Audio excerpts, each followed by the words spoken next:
You are both first and second blade. Good job. How's it going, everybody? How are you doing this evening? You even managed third message.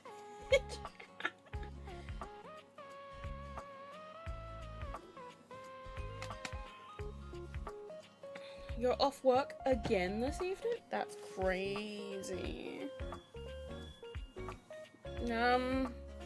Good question. I think he's playing with his buddies tonight, because Friday.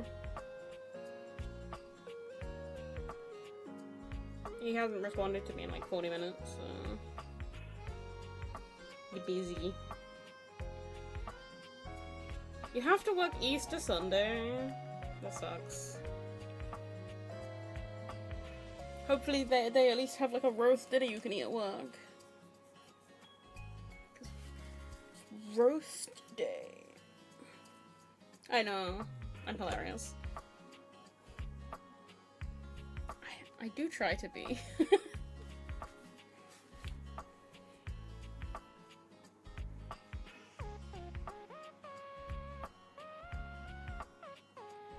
Are you doing okay? Had a fun day of Poketopia? I did get my Mimikyu. I forgot to text you the picture. I got my Mimikyu, yes. Thank you for telling me where it was.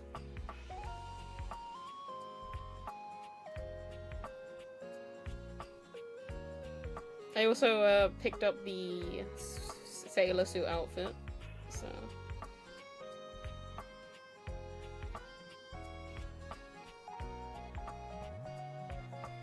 Yeah, has to be in front.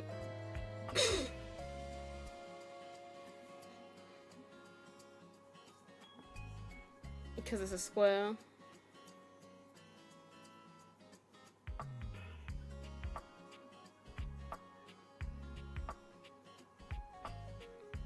A lot of them are really awkward, to be fair.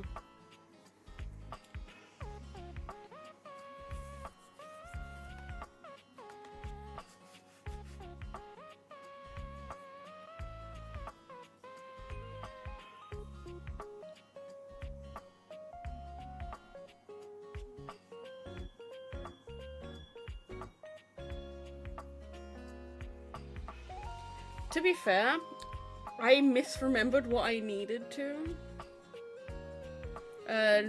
make to get the Lapis transformation. So I actually didn't get the ability to surf until I was almost finished with the fourth area.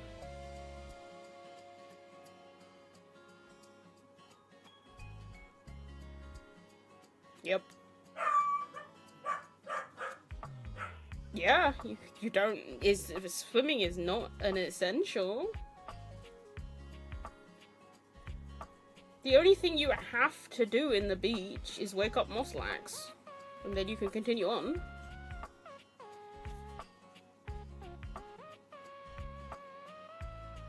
In the third zone, you only have to do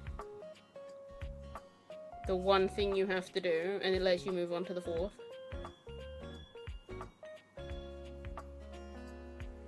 Nope.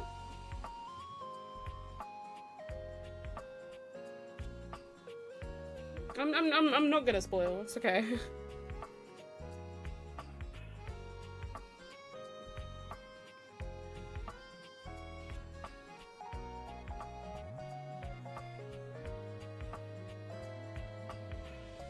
It literally is. You just have to do the thing. Well, you can enter the third area before you go to the second area. You don't have to go to the beach first. You could have gone to the other one. Because they both open. I actually went to the third area before I went to the second one. Yeah.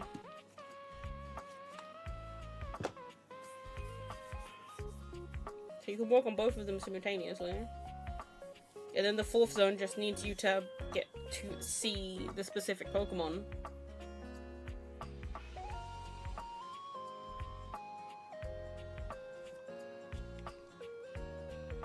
So area 1, you just need to see Kyogre.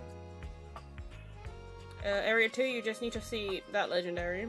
Area 3, you just have to see the legendary there. And then area 4, you just have to see the legendary there and you're done.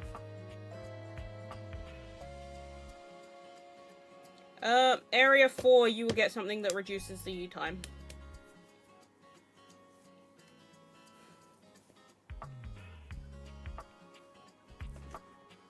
Well, you'll meet a Pokemon that does.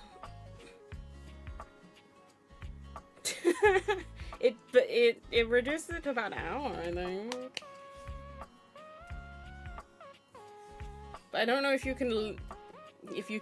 can take that outside of Zone 4 until you finish Zone 4.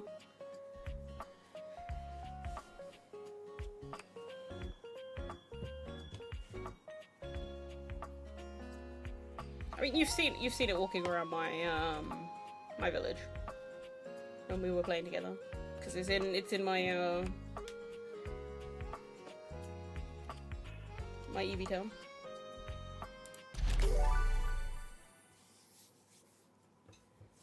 But let us begin. So today we are playing Date Everything. Congratulations. Your degree in customer service has rewarded you with a remote job at Valdivian. Yeah. One of the foremost We're playing together. corporations of our You time. can get a date, yeah. Not from Though your me, house may be large, but you can date the it sofa is if you want. empty, and its halls long for visitors. The sticky notes on your bulletin board I think remind you of we your can get a ultimate blade aims. cat.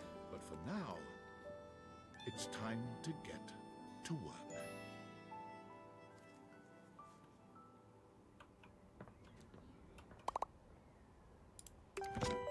Valdivinites, happy Tuesday from your favorite Chief Executive Officer, David Most. As you know, every day here at I think so Valdivian is a too. reason to I mean, I look like a child as because, you know, stipulated in your chibi. employment contract. Today, however, is extra monumental, as it's the first official day of our new hire.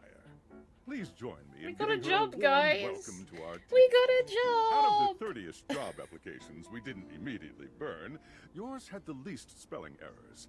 Wow. You're joining us at a very exciting time, and we're all rooting for your success. As it lovingly says on the plaque above our daycare center, Valdivian, our business is family. We're so excited to have you joining ours. Coincidentally, the daycare center has been shuttered indefinitely due to the recent economic Yeah, they're downturn. really bad We at thank spelling. Our Director of Child Care Coordination, Irene Thomas, for her inspiring work. Oh, well, the daycare center's already been shut down. That's no good. Hi there. You come highly recommended. I've heard great things about your can-do attitude. Oh, I can tell. I'm Tom, your manager. But you might find it easier to think of me as a leadership principal guidance associate. I'm not from your town myself, Mama. but I have heard great nice things about that specific locale.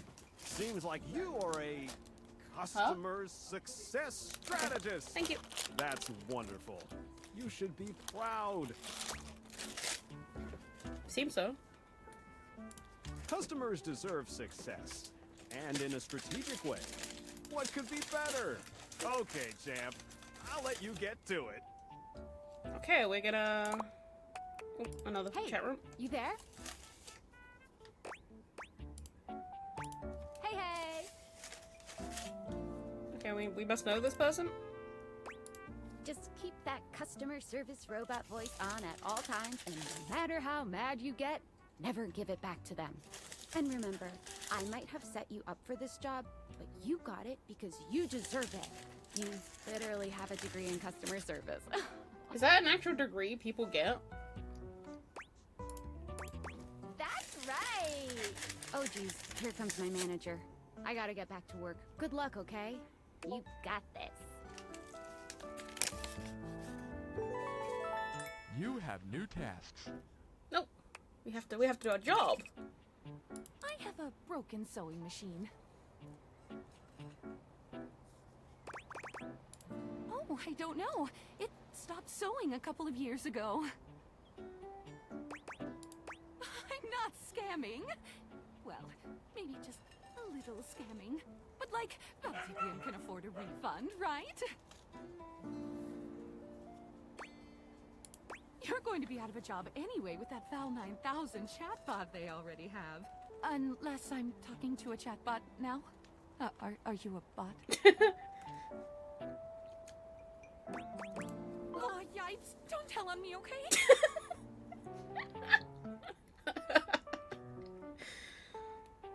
Yeah, that sounds about right. Hello, I purchased this book and I'm extremely angry about it. Is there a manager I can speak to? A man, and he wants a manager. Damn right you're sorry. Sorry looking. This book purports to give you the secret to success in 8 easy methods. Mr. Cobram is a liar and a fraud. I've tried all his methods and I have not succeeded. How dare he peddle a book of such ill repute? I need to lodge a formal complaint with Mr. Cobram and his ilk. A level 3 diploma in customer service. Oh wow, okay. It's an actual thing you can do. You can do that? Gracious! Oops, like my rating went down. I ordered this couch, but it popped in on my kitchen is all wet and covered with wet stuff.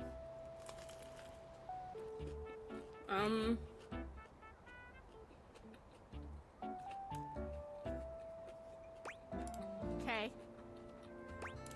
Sure. I blew it up and sat on it, and then it popped. I'm not gonna ask to date the customers. Yay. I am a science teacher, Pronto Palace High School, Go Harridans, and I ordered this as part of a series in which I give students an element to take care of to learn how to be a good parent. This is not cobalt. It did not respond to normal cobalt stimuli.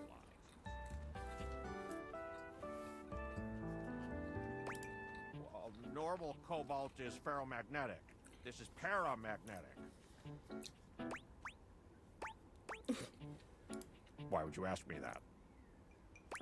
Oh, haha, I understand now. But no. Yes, of course.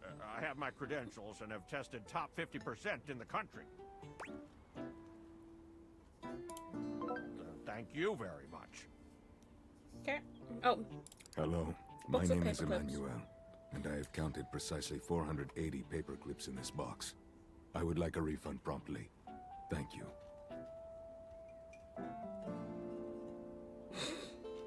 there wasn't enough paper clips in his box of paper clips. Very valid reason. Yes, every single one. Thank you for noticing. Have a happy day to you and your soul. Valdivianites! Salutations from the chatbot that has replaced your CEO, David Most. Just kidding. CEO is an extremely important position, and there is no way a computer could ever replicate the ingenuity, expertise, and warmth I utilize daily to bring leadership to our team and value to our shareholders. Humanity is absolutely integral to the transformative work we do here at Valdivian, and I will defend the essential importance of human contributions in every single aspect of this company.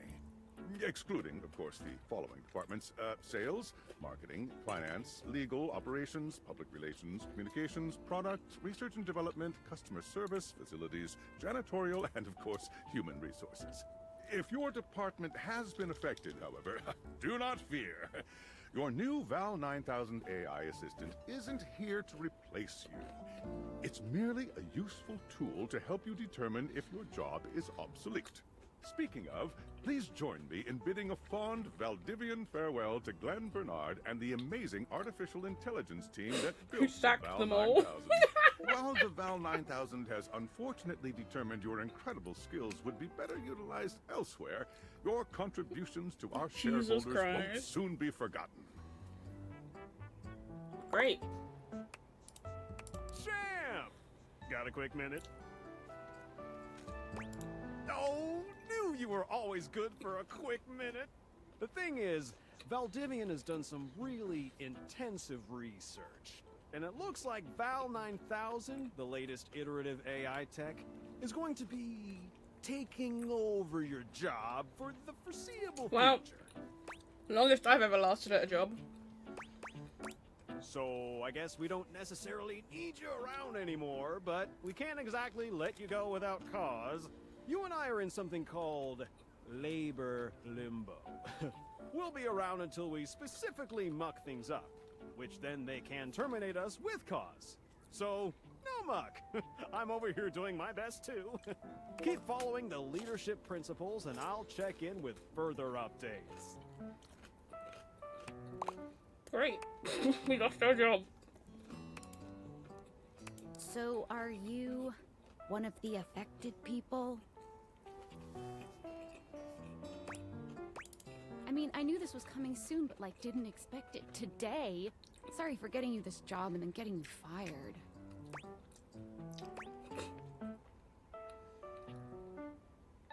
Oh yeah? That kind of makes sense. In a completely twisted way, of course. Well, they're gonna lock you out of here on your computer, so we can't talk here anymore. Are you on Discord? Discord? Well, you do now. We should talk there more. Who knows who's listening to us here. Talk to you later.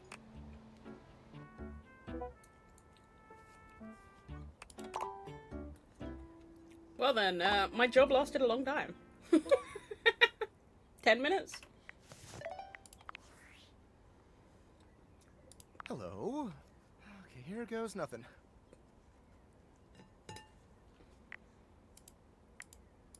Yeah, well, that's not important. Think of me as a friendly yet anonymous hacker.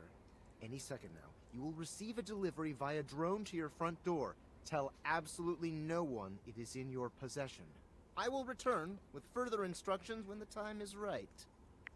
Great, a hacker knows my Well, not now. my address. Great.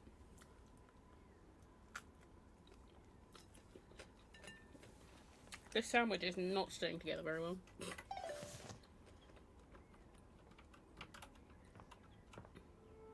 Nope.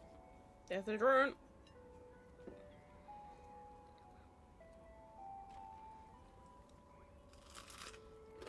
I should have, yeah.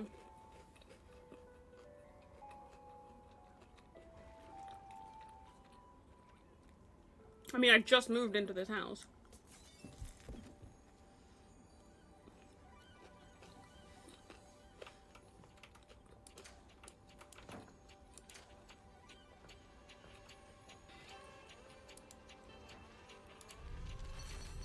The drone broke my window.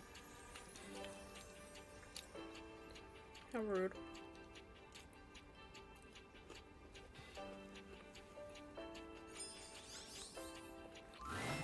You're not quite sure how it happened, but there's a smiling, pink-haired stranger standing just a few feet away from you.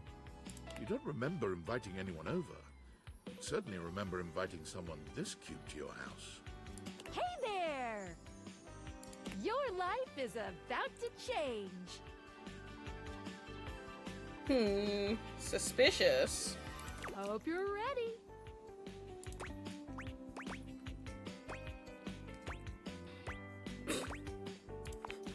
You know it, but I'm not just any pair of glasses.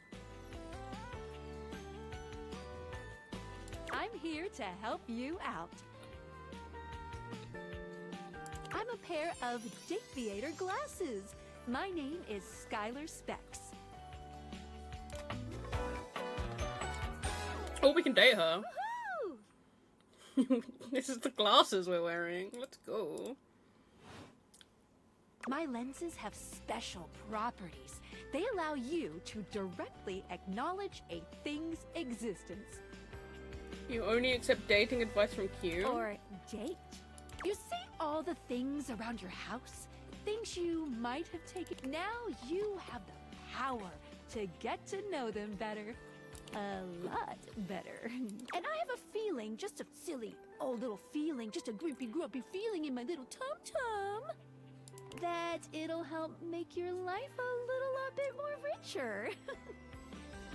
And maybe find some love.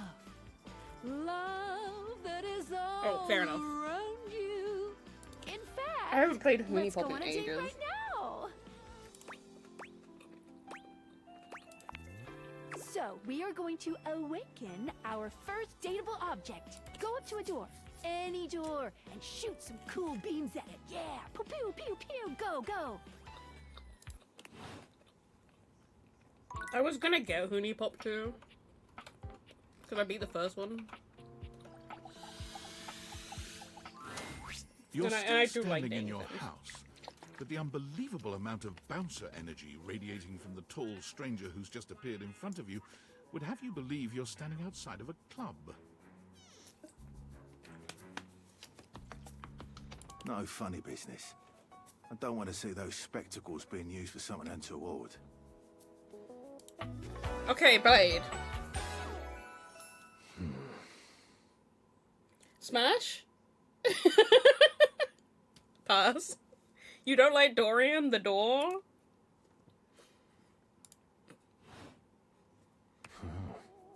This is front door. Hey, Dorian. Trust me, this is going to go super well. You sure about that?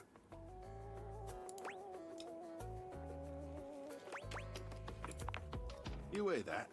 Chaos reborn. He No, is no, no, pretty. it's just them messing around with some funny options, I swear. Smash on the glasses go. So you like Skylar? After awakening an object for the first time, you get to speak with Yeah. them here. It was me getting called out. You get to speak with each object once per day. We get a little knackered by using this newfangled date viator rubbish, you see. Sometimes when you reach a certain level of affection with a dateable object, your relationship status changes. There are 3 statuses: love, friendship, and hate. As you can see on the side of the screen.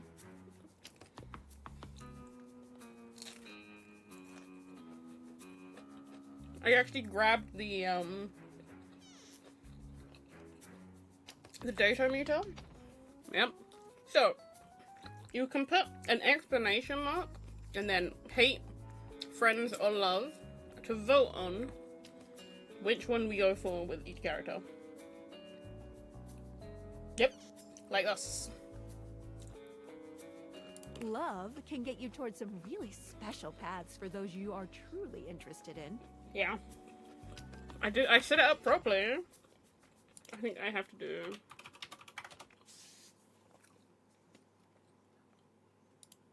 that, yeah. But So it's I not have to reset necessarily it the for- best of the options in my mind. For each one. But yeah, if only everybody was here. Dorian is a big defender of friendship. Good evening, Foreign. You indeed have summoned someone. If everyone were friends, the world would be an awful lot safer, in my opinion. I've seen the complications of love. I've lived through the jealous quarrels of hate. One sec. Put to a very chewy part of my sandwich. I'm alright. My medication is giving me some side effects today, but I'm okay. Just having to get my food down because it arrived a little bit late.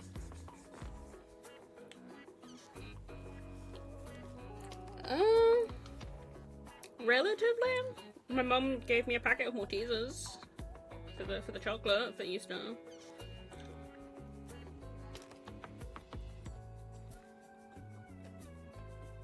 Did you know they do white chocolate Maltesers now?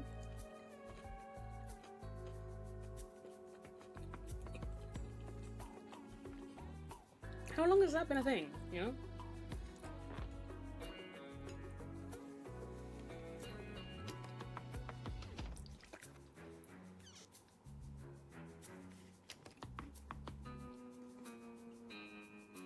What do you still have to get, Florin? We've already got a leg of lamb in for Sunday. And they're having fish and chips for dinner tonight, but I don't eat fish, so I'm just having a sandwich.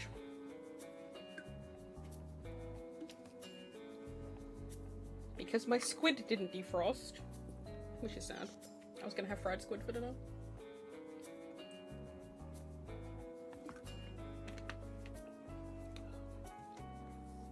The true bond is one between two friends with none of the intricacies of romantic tension.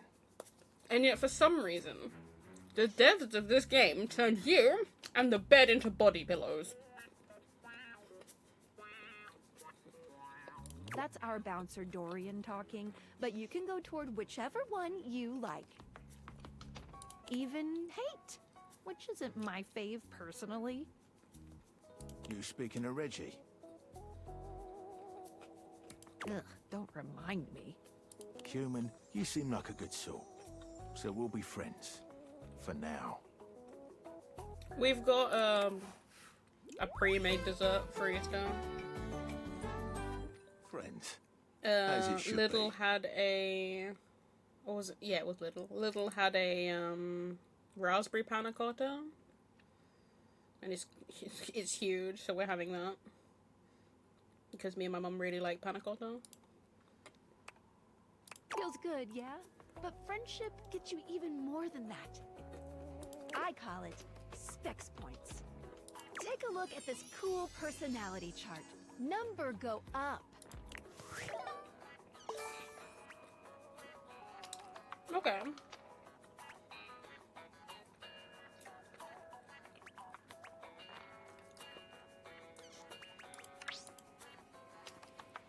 We have to get points. Each dateable object has points to give whenever you achieve an official relationship status with them. Get more of them to be able to choose some more advanced options.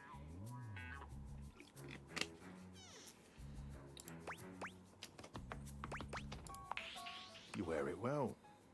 You can check out your specs points on your phone, which... Wait, we gotta talk to your phone. Duty calls, love. Bye, Dorian. I missed it all. Take out your phone and then shoot my beams while it's out. You wanna meet? Are you ready to meet our phone, guys?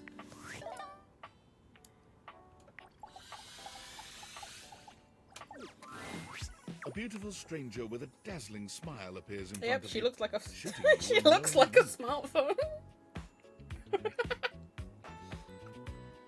She turns that megawatt smile your way, and it feels like the sun is shining only on you. So Blade, smash or pass? Hey there! Ooh, I like it much better up here where I can see your face. Easter biscuits. Okay. Ooh, rhubarb and custard tart.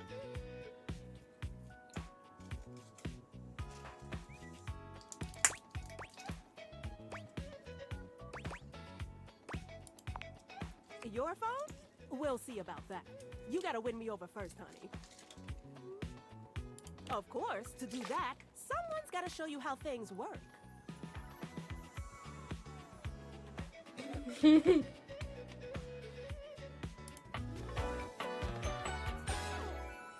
Hello! Fionica. Hey there! Oh, you must be Skylar. Glad we've got the human on board with the latest tech from Valdivian. I've been doing a little tutorial with her about how things work. Oh, well, my sweet human. Lucky for you, I've got a gap in my schedule and a soft spot for That's that lost fair. puppy look. Me and my shaved head.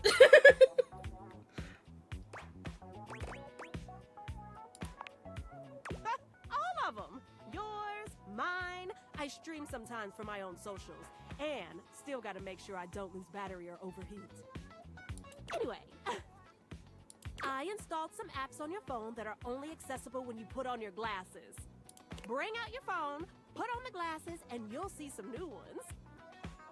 One of them is an app Skylar Well, yeah. made called the Data Dance. Well, yeah, I mean, it's a fluffy mohawk. It's my Best way of to both keep track of worlds. all sorts of fun info about us Stops me from dateable overheating objects. while keeping it on. Because there are a lot of us around this house. Ooh, you know what? Maggie the magnifying glass also just dropped a really cool I app. played the demo, and I played, like, I think it was about 3 hours of the game when it first came out, but I haven't touched it since. Ooh, So it's my first time playing through it completely. And I've not played it on stream before, so... Now, go awaken the magnifying glass in the living room. Which, of course, is conveniently located on its own little shelf next to the piano. But I like dating sims, and I thought this would be a fun game to play on stream. So, Blade, look at all these things we have to date. Everything is a dateable, because you've not heard of this game before.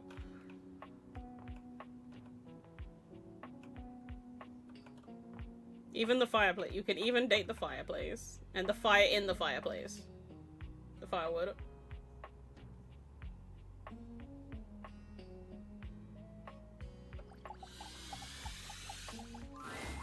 There's a distinct air of mystery to the private eye that stands before you. She reminds you of the old detective serials your parents used to watch. Smash? Yeah?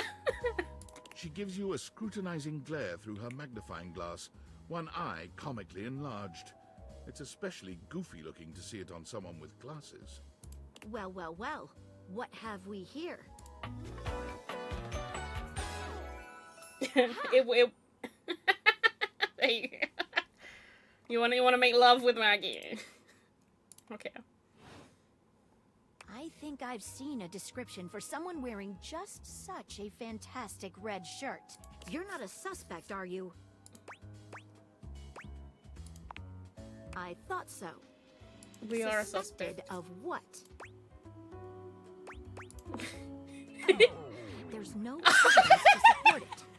We're not sexy, Blade. Maggie, it's our human's first day talking with us. Go a little easy on her. Interesting. These glasses come in from the outside and are already trying to influence my case? Trust me, this human has a lot of potential to make this house a better place.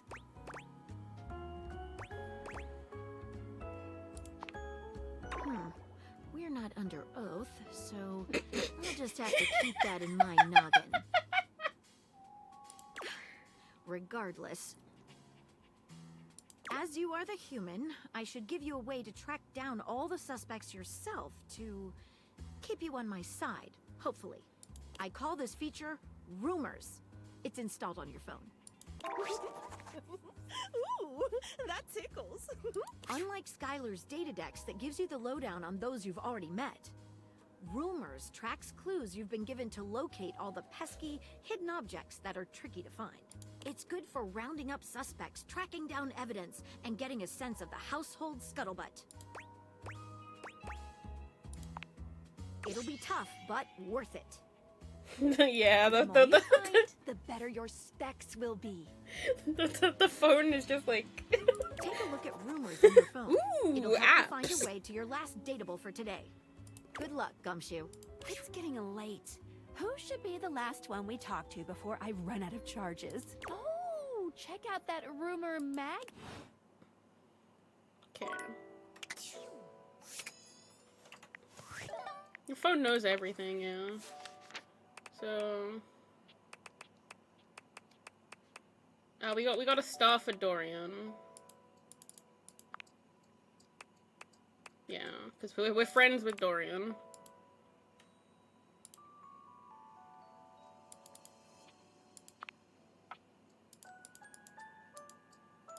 Oh, there's 4 different versions of him? Okay. 4 different versions of her. 3 for her. She will love ending. It also tells you who the voice actors are for them, which is nice.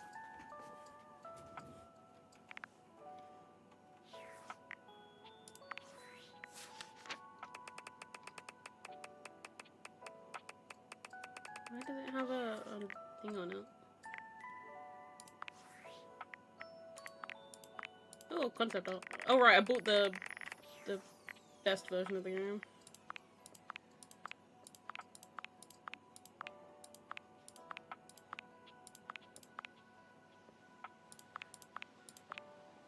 Let's have that one.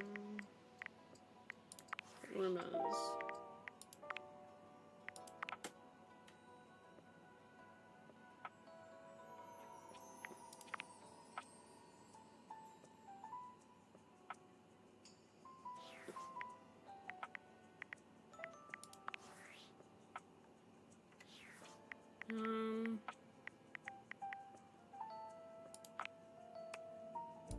Okay, that just lets you talk to the phone.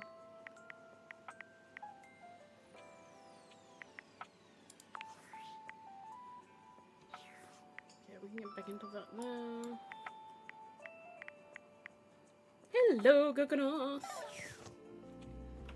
Okay, I guess we'll do the bed because I know what that one is. Blade, do you think it's going to be a smash or a pass on the bed? That's not the bed here, is it?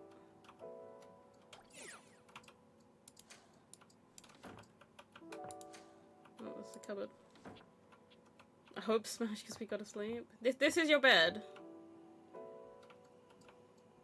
Enjoy your luck. Are you ready? Standing here in your There she bedroom, is. you're struck by the realization that it's been entirely too long since you had anyone near your bed who wasn't, well, you. Smash. How strange, then, that the beauty standing before you feels so familiar, even though you're certain you've never seen her in your life. She's all curves and comfort, a soft body and softer facial features that seem to invite one closer. You mean he's telling us about her? She's positively enchanting. Hey there, stranger. Because you do. I'm Betty, and I'm your bed.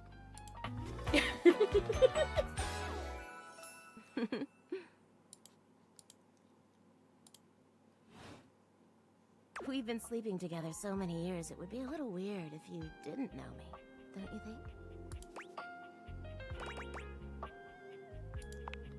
A beautiful bed, anyway. It's a shame for someone as cute as you to be alone for so long, isn't it? Will you be bringing someone back here anytime soon?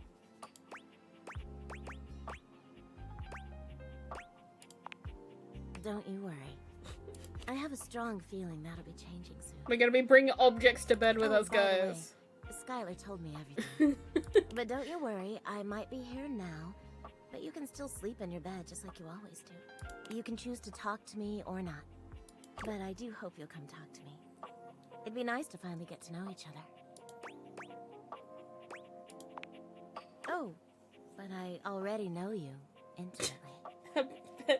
To bed a bed, yeah. But I suppose it wouldn't hurt to know more, would it? Well, anyway, I'll be here. See you tonight.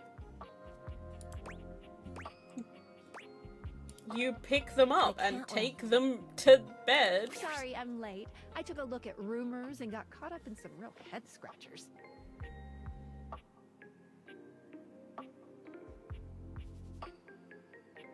So you just get naked in the bed and she just moves the covers, you know? Today, I kept you on a tight schedule, but tomorrow is a brand new day, and you can truly experience your new powers to your heart's content. Oh, hitting the hay already? Come get comfortable then. Good night. See you tomorrow.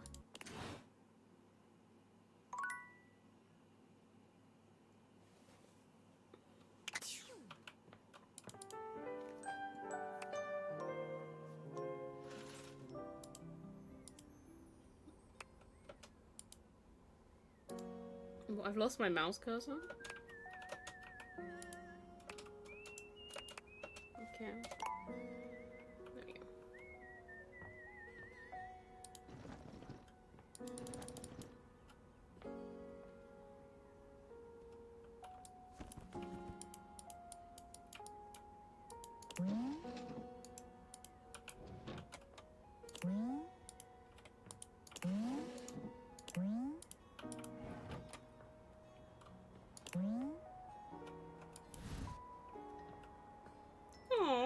It's a little cow sheep elephant thing.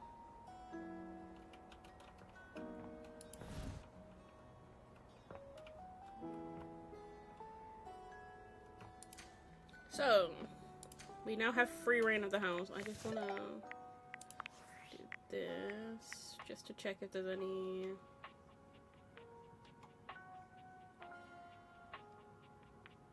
No, we're okay. Doesn't seem to be any Good morning. Are you ready to start getting to know everyone around stream here better? options. Maybe finally find some love? Yeah, everything is dateable, Blade. That's the whole point. Oh, you certainly can. But I'm still in my tutorial mode setting. On the clock with a new user, you know? Oh, okay. Go ahead. Thank you. I don't know you. So, if you want to get to know me better, take a look at my app starting tomorrow and we'll see. Champ, any other questions? That might be it for this little Dateviators tutorial, but I think we're gonna see a whole lot more than we ever imagined pretty soon. Let's date! Okay, we have. We can date everything. So, what shall we date first? So we've got a whole house. Let's open the door. So we got toilet, bathroom. You want the toilet? Are you sure you want the toilet, Blade? The bed, yeah.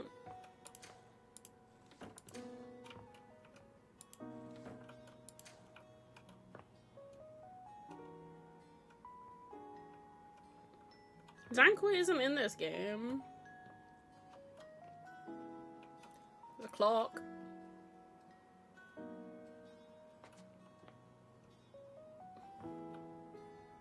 Like I said, you can date everything.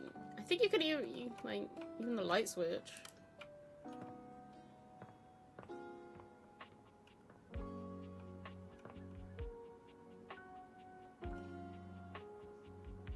Blanket. TV. What else have we got? We got our office. Shelves, computer.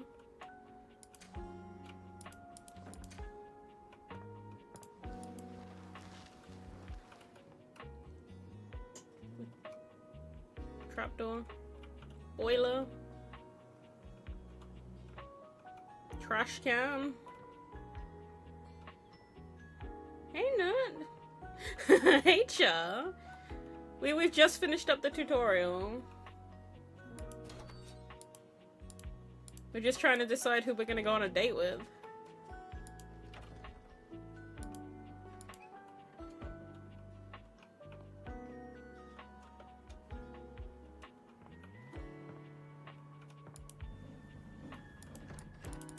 We are locked in the house, though. We can't leave the house. A chair? Are you thinking of It isn't anything to be ashamed of. It can be quite stifling Okay, in here. we'll just Without leave. a second glance. I think I win the game.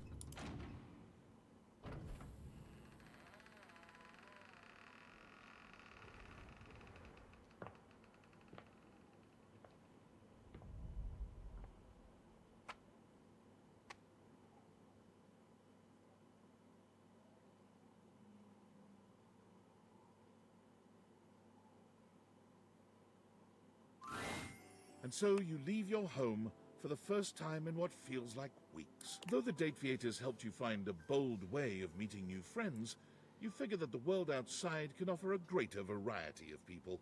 You touch the grass outside your home, and it feels sweetly chill with dew. This feels like the best decision you could have made. You resolve to live a life outside, unconcerned with the silly espionage play you seem to have unwittingly found yourself in. And then, the very instant you feel safe, comfortable, and happy, David Most's band of data drones pinpoint your location. You I peacefully like give him his Danganronpa precious 3, but Datviators back, assured that they will be made available to the rest of the world as soon as he finds a way to make yeah, them we've discussed this before. Are you enjoying it, Char? After all, what's the worst that could happen? Your life, unchanged, is full of wonderful things to do. The Datviators are simply someone else's problem now. Who's your favorite character so far?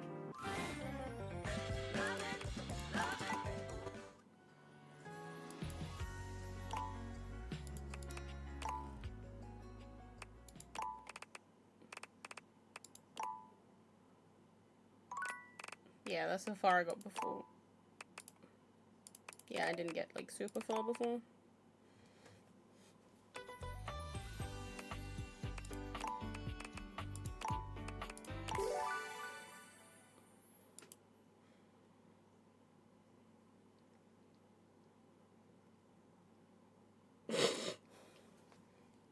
I can't remember which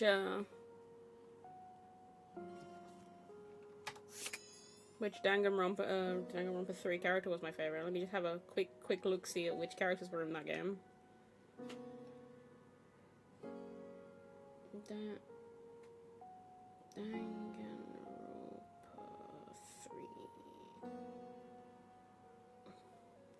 There's the picture.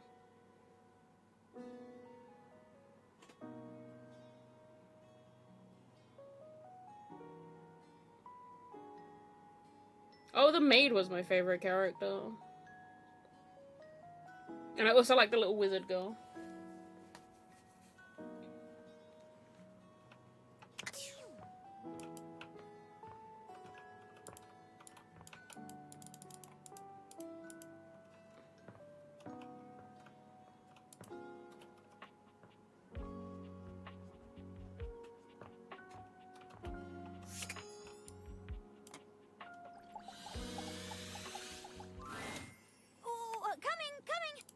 Hello. Sorry for any confusion.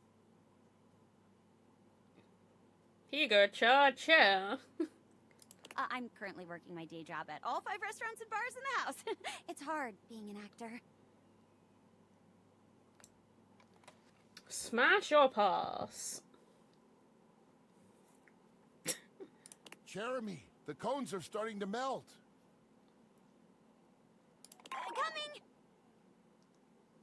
Coming! Smash or pass? Stop by for another night of some theater. Barely a smash.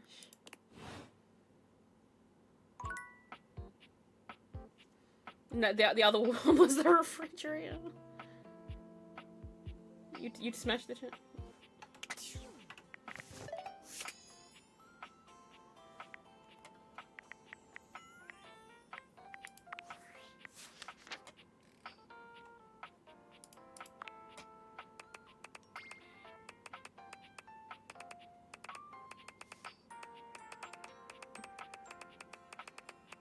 Not yet we can't. We haven't got her in the data decks.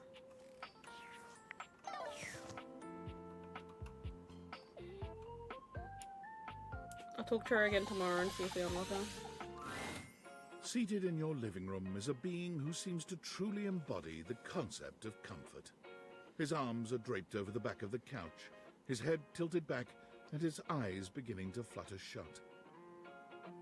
Here is the other chair. The sofa. He looks just as though he's about to fall asleep, but when he sees you approaching, he shakes it off, looking up at you with a sweet smile. Hello.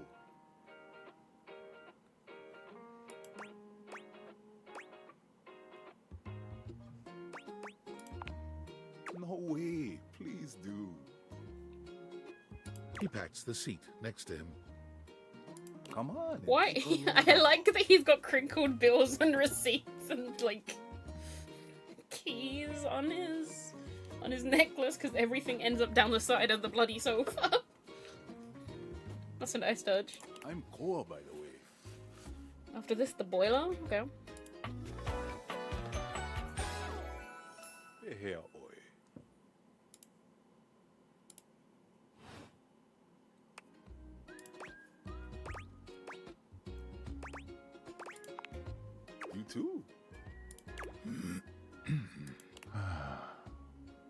Most everyone would continue the conversation from here, but Koa only closes his eyes, sighing pleasantly. You wait for him to say something, but all you can hear is his quiet breathing.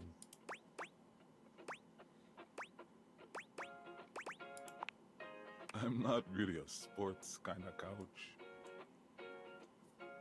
You gonna smash this guy? Fair. Koa opens one eye, but he doesn't move. I just thought you might like to share in all this comfort, you know? Couch culture is really all about taking it easy together. You know, like, you ever heard people talk about alone together?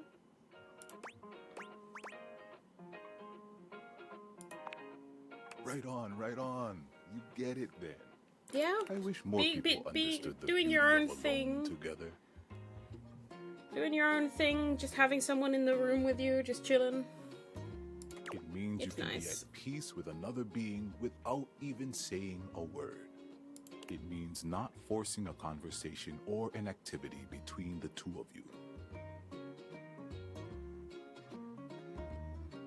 It means just enjoying the moment without any expectations. He sighs pleasantly, closing his eyes. I agree with this guy's philosophy. Beautiful. You'll see. Koa breathes in deep, sighing pleasantly. He fell asleep. When he relaxes, the entire room seems to relax with him. You find yourself growing sleepier alongside him. You're not sure how much time passes as the two of you sit side by side in He's a companionable philosopher. silence, but it's certainly a good while. Thanks for keeping it chill, buddy. This was real nice. Got something I want to give you. Oh. Is my pocket You change? know it. He just has pocket You know, change. in couch culture, we're not big on expressing ourselves verbally. Sophisticated. We prefer yeah. to let our actions speak for us. And a gift like this, it's just a way of honoring our friendship.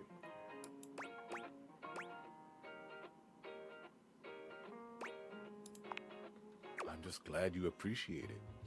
Koa yawns. I'm gonna take a nap. Feel free to stick around as long as you want. I'm just so comfy. Yeah. It's a boiler next. Boilers. In the office. He does look like he'd be comfortable to lay on, yeah.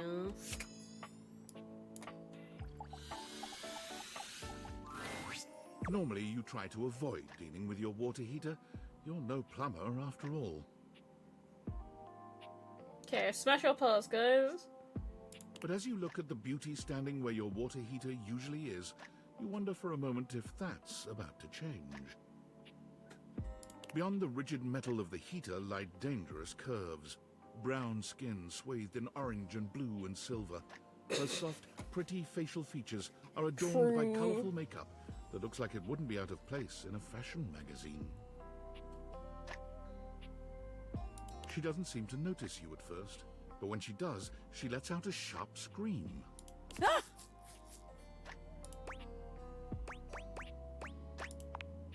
Bubbling boiler rooms. You scared the living. It takes her a moment to calm herself down. She She's fans a at her Southern face with belle. her hands, exhaling loudly. Got me flustered is all. I wasn't expecting any visitors. Last folks who lived here only came down when the pilot light was out, which wasn't often. See, I'm made of the good stuff. Southern made and made to last.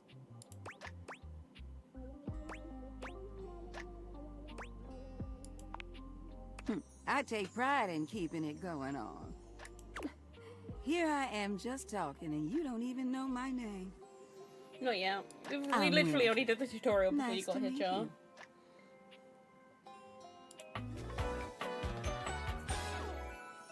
How you doing, sweetheart? Yep. Globe. Okay. Globe next.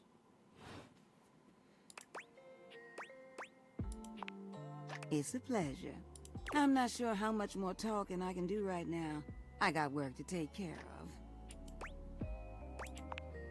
Did you just ask your water heater what she does?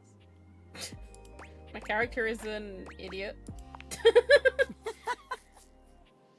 It's okay, sweetness. I'm just having some fun. But I do need to get back to work. Washford's about to kick on and Daisuke needs a bit of a push. I need some time with River to make sure she's ready to go. I don't mind it. See you around. Does anybody else have a preference, or are we doing the globe?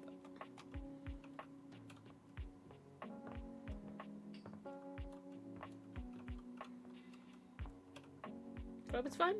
Okay, we'll do the globe. A red-haired traveler lifts her goggles to peek at She's you, got revealing Canada. freckled cheeks and stunning blue eyes. There's a friendly air about her that makes you want to hear her stories. Now, why, my love, you look some lost. Where you longs to?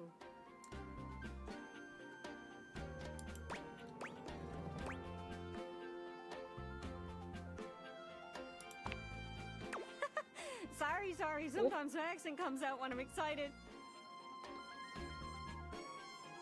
It's made in Newfoundland, you see. This little rock right... I'll allow that. She bends around and points to one of the patches on her jacket's. Here. Where is Newfoundland? The Autosensia.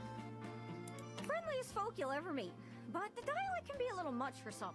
I'll try to speak plain for you. Name's Gaia, by the way. Of course her name is Gaia.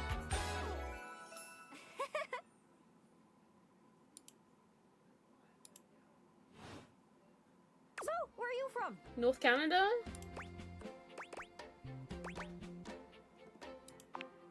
Oh, that makes sense with that accent I'm hearing on you. It's a right shame, though. See, I got all these countries and rivers and seas on my jacket. It's a collection I've been working on. And I know the names, but I don't really know the places, you know? I mean, heck, I got them all memorized even. United States, Canada, Mexico, Panama. The works. But without a story behind it, they all feel so far away. You'd think they'd be in arm's reach considering they're on my sleeves, but it's a brain problem. I just can't pin anything down without context. Without stories, maps are just paper. Dots and lines. The reason I ask where you're from is so I can Maybe? shape the places in my mind with some kind of meaning. I don't know. Because right now, it feels a bit like I'm just wearing a big vest of unchecked boxes. Geez, there I go, talking your ear off. Sorry about that. It's just... I'm having trouble putting myself out there, and I'm so interested in being out there. Oh, could be Animaniacs. It's similar, I think. Any case. I've tried. I want to talk to the others, but I think I must be too forward or something. I skip on up to them and I ask them about themselves, and they just run away. It's not about just being nice. I come up to the others so I can ask about them, get to know them, who they are. We have Before one I left can get for to the tonight. point, I For always go today, spouting yeah. off about something or other, like telling them factoids I've heard about what I imagine their home to be. And 9 times out of 10, I'm some level of wrong. And the other time I'm right, but it's in an insulting way. One thing leads to again? another, and they give me this look. Oh. And soon enough, they find an excuse to leave. I'm just bad at it, I guess. Sometimes I feel like no matter how hard I push myself, I'm just going in circles. You know what I mean? It's hard, isn't it? I can see why you'd need practice for dating. It's just too easy to mess up. You say one wrong thing and poof, they're gone. It's so frustrating. Sorry, I think I might be Mercator projecting on your situation a little bit. Oh, I just had the best idea. You're running to the Four Winds meeting with people and speaking to the others, yeah? I'm sure some of those folks come from other places, right? Travelers, you knows what I'm saying. Why don't you ask them what they're about? Get to know them a little better, figures out they ticks, and come back, we'll have a yarn. Sound good? Speak plain, guys. Speak plain. Yes, please. Please stop speaking in Canadian. We're speaking with objects all over the house. You know how some of us have little labels that say things like made in China or hecho in Argentina on the bottom? Well, that means those objects are travelers. They come from away. They're from somewhere else. Somewhere on my jacket. Okay. Those are the objects I need to talk to. Those are the ones who can fill out my checklist. We will keep an eye out for Made in China This map then. is uncharted. But if you can bring me back stories from those travelers, then I'd be able to write little notes down here and there, and pretty soon I'll be a bona fide travel guide. It's everything I've ever wanted. And you'll get a chance to practice talking more. Are you shy? I can help. People tell me that I never shut up. I can help you learn to never shut up. Doesn't that sound great? Right? I'm sure it'll work out. You scratch my cartouche, I'll scratch yours. What do you say, partner? Exploration buddies? She's very hype. Really? Oh, I appreciate it. Really saves me a lot of humming and hawing. You go out and find some objects from foreign lands. Oh, and let me know if you need any help. It's hard to explain, but I got a pretty good sense of these things. I can't give you an exact name or anything for her to talk to, but I can get you close. It's kind of Made like a in geocache. China. I can give you an idea of their general There's a location, whole but float. if you want to find those travelers, you'll need to hunt them down yourself. I've learned firsthand what others don't take too well if you run up to them and scream, "Where are you from?" Yeah, like that. It was a disaster. Point is, you can't just ask objects about their origins out of the gate. You gotta awaken them first. Don't worry too much about the details. Once you're close I with don't think someone, we even you'll have a learn more about 'em pool. automatically. So we can't open the back door. So, what do you say? You want some hints on where to find travelers, or do you feel like searching on your own? Not to be confused with niece. All right, fellow explorer, go on then. Don't be too long. Seriously though, don't be too long. I get antsy just sitting here spinning in place. Be sure to check in with me every once in a while, even if you haven't found any travelers yet. I can wait a bit, but Enjoy your ads, Char. I'm honestly pretty impatient, especially when I'm excited. Good luck. Okay.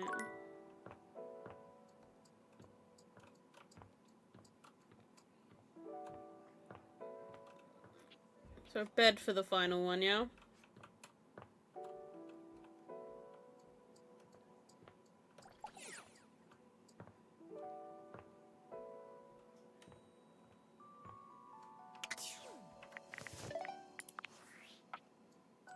Hey! How's things in labor limbo? You been using all that extra time to do anything fun?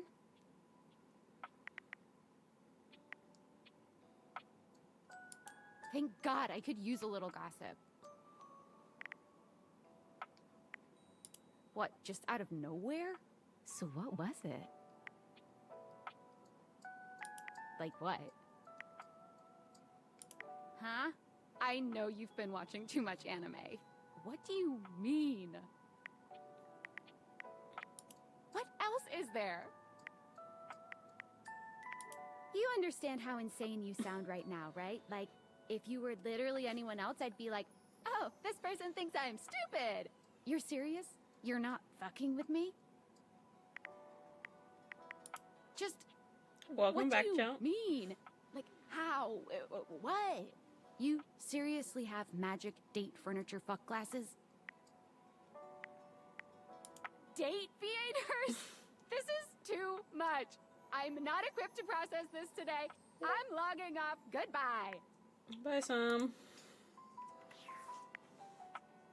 Okay, so the final one, bed, yeah? You want to see the bed again. Hello to our bed. Hey there.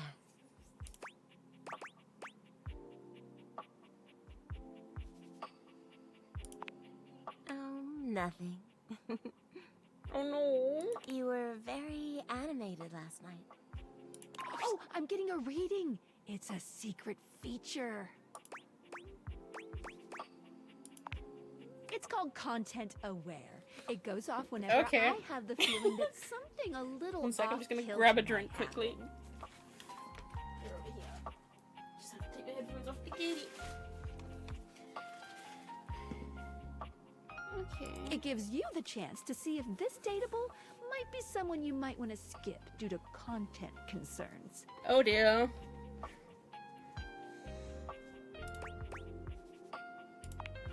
If you're worried that you might miss out on points or stuff, don't get your tushy in a twist. I'll take care of the dirty work for you. No penalties incurred, I swear. Pinkies! So, if you're interested, you can turn it on now. You can also turn it on or I off will turn the anytime I see content it. filter on. On it. Content aware mode. Just in case there's anything that we do have to skip because it's not safe for stream. Okay, back to it. Hang on.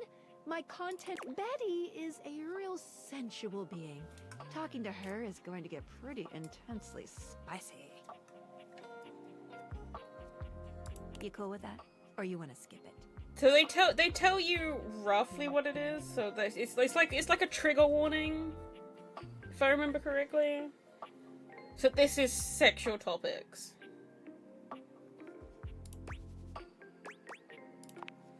Carry on then. I've just put it on just in case. You seemed quite happy about something. And then if anybody watches the VOD, they can also choose to skip it if it's something they're not comfortable with.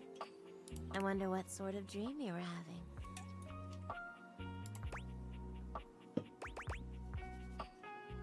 I was eating the most incredible meatball sub 8 feet long and about this wide.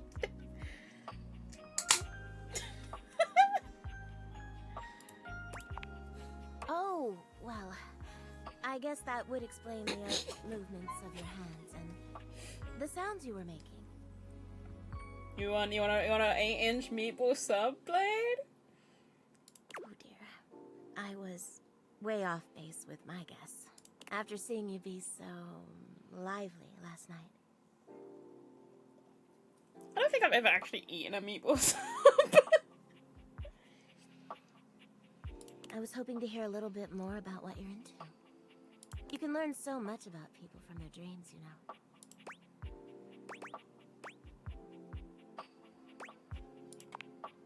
Maybe so. But you can divine a surprising amount even from the nonsense. Go on. Tell me. Okay. I dreamed David Most kidnapped me to his mansion. I was up for promotion at my old job. I was starring in that hit TV show Flame of Bones. Oh, I'm not sure I know that one. It's a dark, gritty fantasy framed for its expository scene with people banging in the background. It's Game of Thrones! Oh, well. I already like where this is going.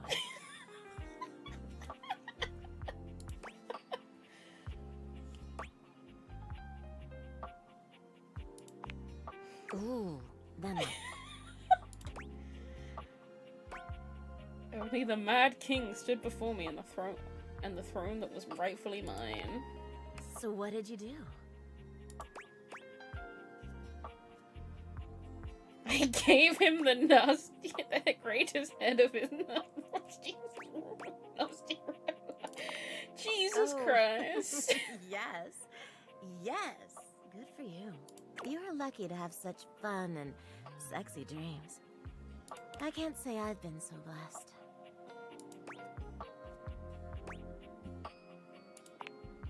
Not for I haven't slept well for years now, to tell the truth.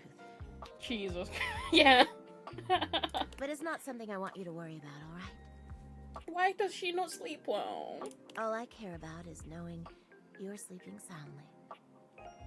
I just want you to be comfortable and happy when you're with me.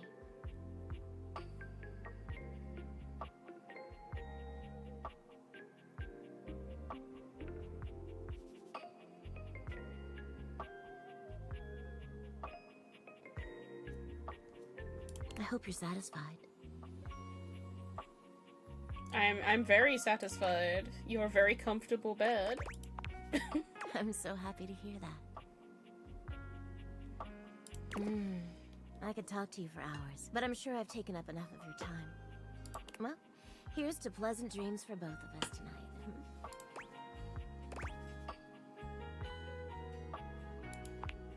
See you tonight.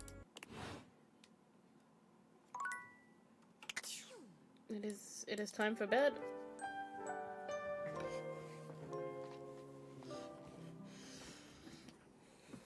I mean, we do if you want another adult one. Wait, Blair, before I go to the toilet, I can also offer you this. This little pouch.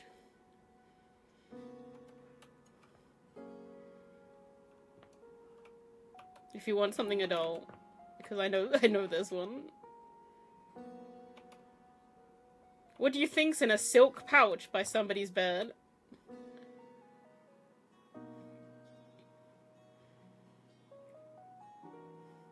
This is the most adult one in the game. I promise.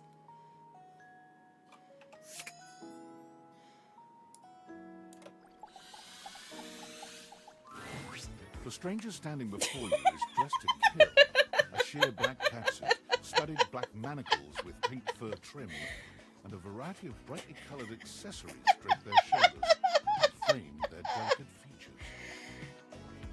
It's just a bunch of he's BDSM toys and sex toys with a rose toy, but he's also got tentacles.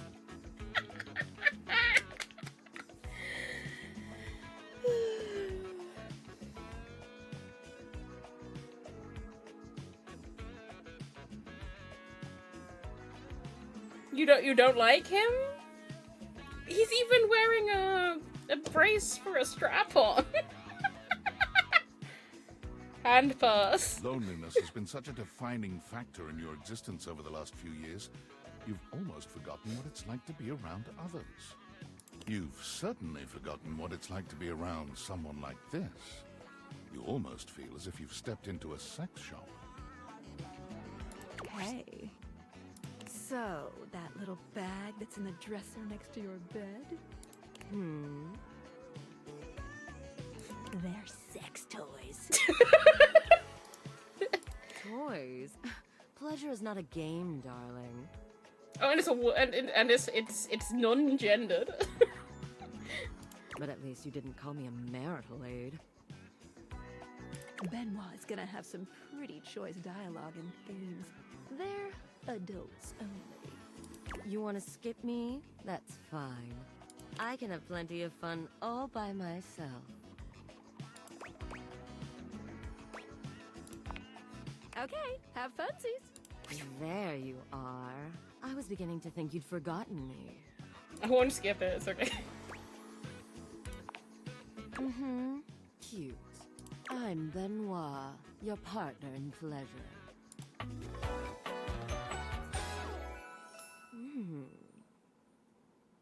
They got fucking eggplant earrings too. Just noticed that.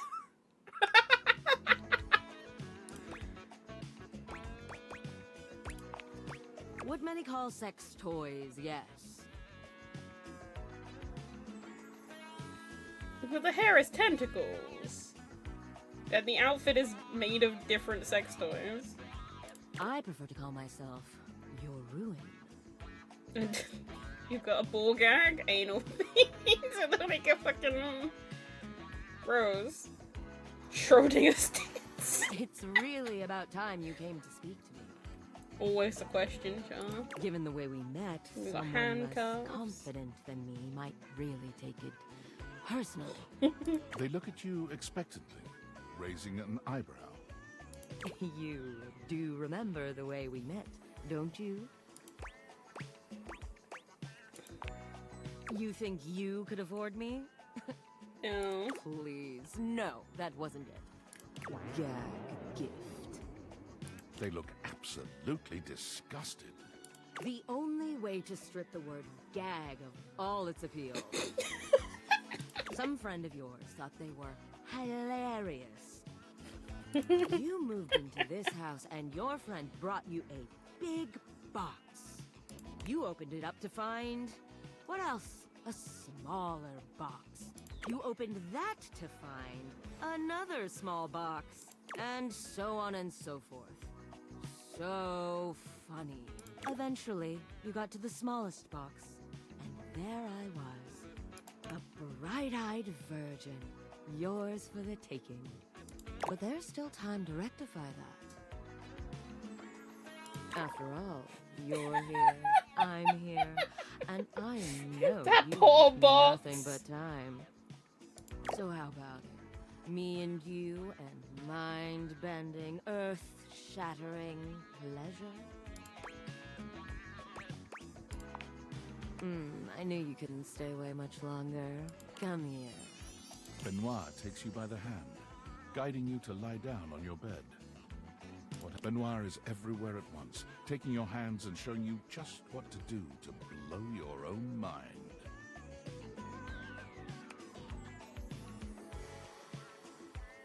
I don't know. You've never experienced anything like it, and you know you'll never be the same again. Oh, there you go. There's the most adult one. Okay, you wanted the toilet blade, yeah?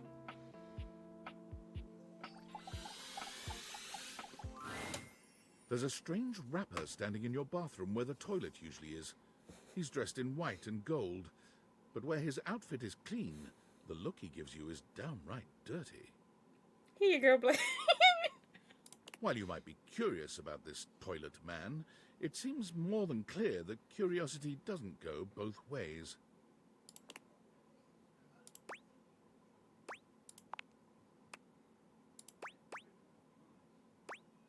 I gotta pee, open.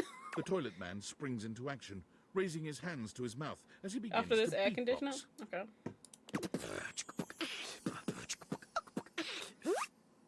Little crappers, the rapper, he knows how to go. Plumbing and drumming or buzz about flow. You black his pipes, he'll be ending your life when he slams your head into the bowl.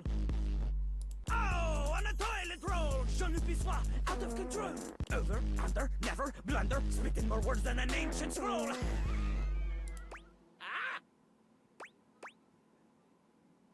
Do not say dope to Lil Crapper.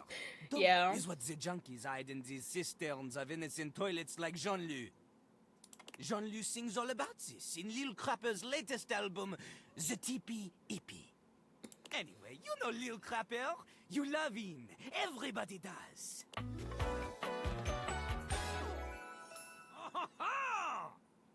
Why is he French the whole... You come to hear his pizza. Or maybe you ate the pizza. You come to take a seat so you can deposit the food you eat. This is awful. He's like a bidet only spitting the truth. Going down quicker than gin and vermouth. They call him a party mouse, letting the naughty out, but that's a way to impute to the youth. Man, you ain't the youth. Get out of here. Lil Crapper can't hang with posers, you know? It hurts his image. If you are a poser, you get out of Lil Crapper's face. Maybe? Show me what you got. Show me. Show me Lil Crapper is not alone on this stage of tile and stone. Not just rap. You need to show him that you can crap. Oh, you misunderstand him. Crapping, short for cool rapping. Lil Crapper is always crapping. Now it's your turn. Ich bin ein Barber. I'm not that old. Jeez.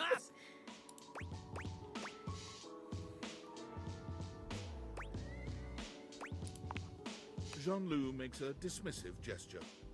That is their problem. Little Crapper, he is ahead of the curve. He is a wordsmith, eh? He is like Voltaire, French, and smarter than you. On a related note, I also... Voltaire was my number 2 pick for my nom de plume. Not from Lil Crapper. I mean, how old you have to be considered a hag? Lil Crapper is not a teacher, he is a test. You study See you on later, your own. Cha. You cannot keep up, you fail. But if you can match his rapping skill, then you will be able to woo anybody. If you have the skills to woo Lil Crapper, then any partner will be within your reach. In fact, if you can match Lil Crapper in a crap battle, then he will fall in love with you.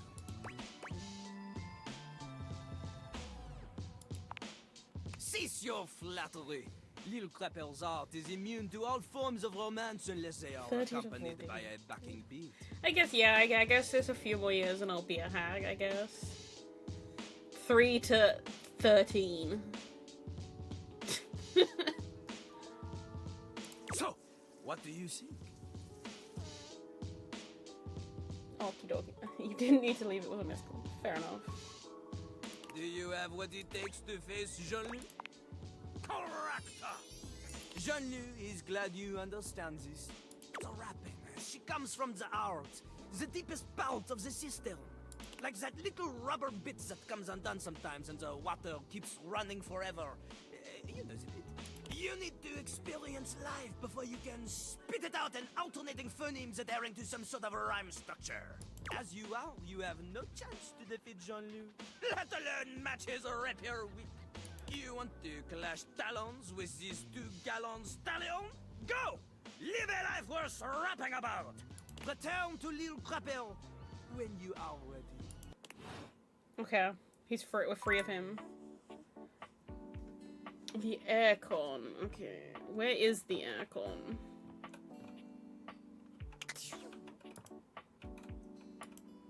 Electrical docks.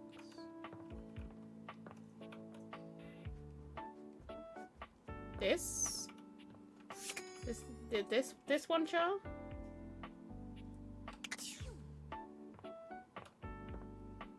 That one's the boiler.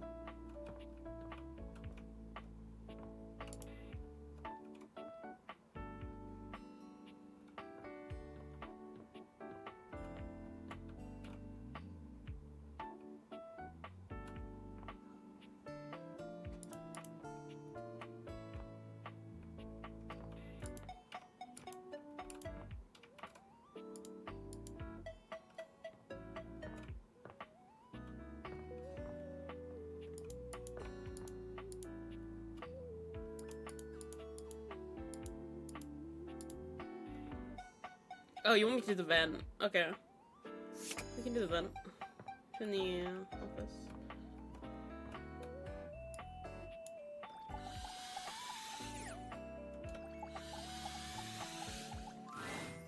A cool breeze tickles at your neck. You can feel someone here. No. I guess it is Why are considered you the aircon. What are you doing?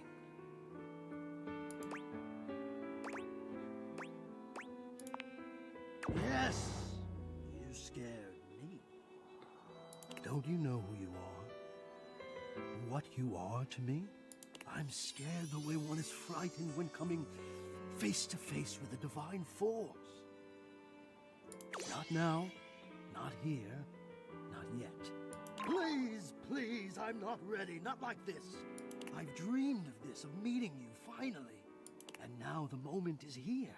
I just can't. No, I'll be ready when you come back. Okay. No, he didn't want to talk. We got 2 more. I mean, we could talk to Matt Mercer. We can play D&D.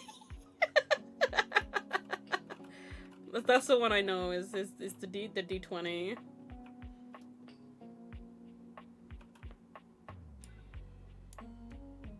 But then we're gonna have to sit through an entire game of D&D.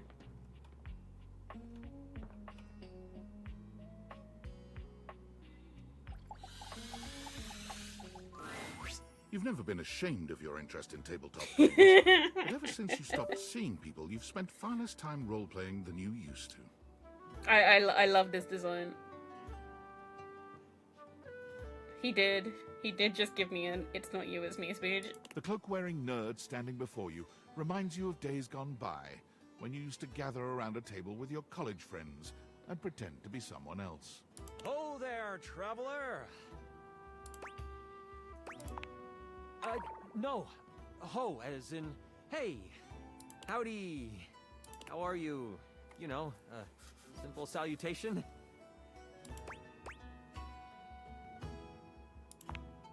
Ah, that's the spirit. Have fun, Char. Thank you for dropping by. Your D20. The mysterious cloak comes off, and you see the friendly face beneath. Welcome. I love his design.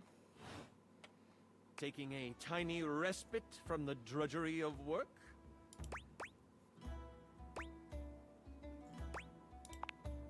I actually have no idea. All I do is play. If you are up for a real adventure, I have just the thing for you. Have you ever heard of grottos and gargoyles?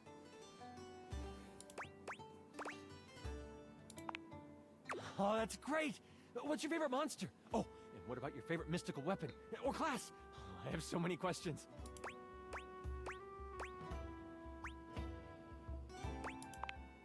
Wow! Someone else who feels the same as me! Oh, it's so hard to pick a favorite. Everything about G&G is so cool. You wouldn't want to, maybe, kinda play with me, would you? It would only be the single greatest thing you could do for me. Chance's eyes light up, his hands balling into fists as he does his best to contain his excitement. Really? Holy crit! Someone to play with me! You have no idea how hard it is to find someone to play with.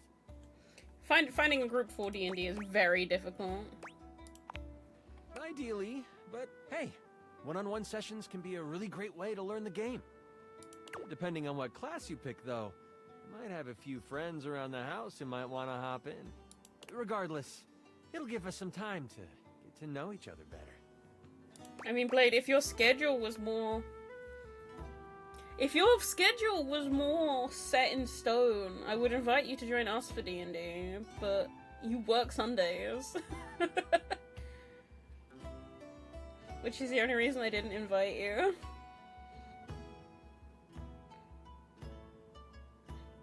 I'm sorry.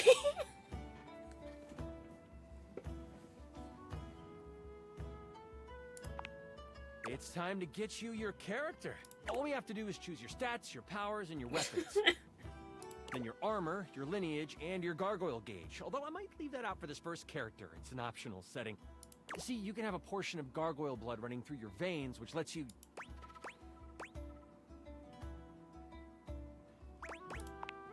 How about you let me make your character for you? I know the game inside and out, and you can just... Don't quit your job, Blade.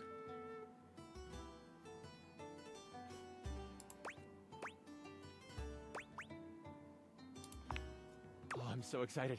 Yeah. You have no idea It's how like much fun Dragon we're going to Blood. have. I'll even build the session based on what class you pick. There are 3 classes I can get rolling for you. All of them are awesome, but they won't be too much of a challenge. I'd suggest the Troubadour, the Guardian, or the Enchanter. We don't And have a which one would choice you here. We've obviously got to take the Bard. I'm so excited! The Troubadour. A fantastic character to start your adventures with. I hear that Dasha wanted to roll with a Guardian if someone was playing Troubadour. If you two know each other, I'll invite her. She's not hard to find. Right underneath me. Now that I know who you want to be, it'll take me some time to finish building out the session for you. Give me a day? I should be ready by then. Anything before that, and it's a bit dicey if I'll be ready or not. 'Cause he's a dice, get it? Haha, me neither. Oh, it's been so long since I played. I'll see you then.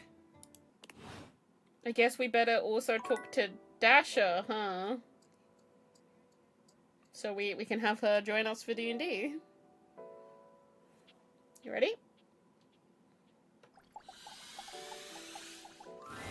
Blade, smash or pass? Sense that your desk is as muscled and sturdy as she appears to you here now, but you still can't say you were expecting all this. I don't want to let you hear. I don't want to let you hear what she sounds like until after you decide if it's a smash or a pass.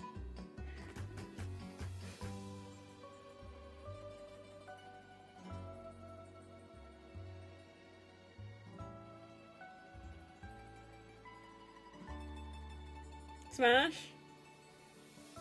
She looks like she could snap you in half with a pinky, but also like she gives the most incredible hugs imaginable. Aha! A stranger! I am Dasha, and you have quite the look on your face. She's a Russian mom.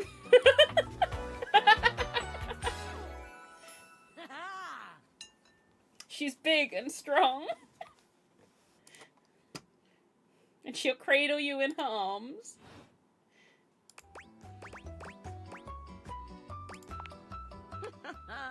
Of course, these muscles aren't just for show, after all. Dasha never lies. My muscles are capable of lifting far more than your featherweight. Just like that, Dasha sets you down as gently as a feather. Holding so much on my shoulders, day in and day out. My job demands muscular perfection. She's super strong. She can carry you, Blade. That's enough about me, though. Tell me about yourself. You have intent in your eyes. Have you come to ask me questions?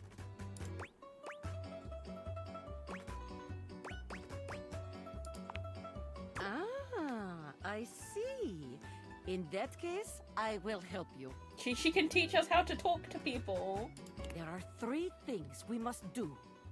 First, we must help you learn to like yourself.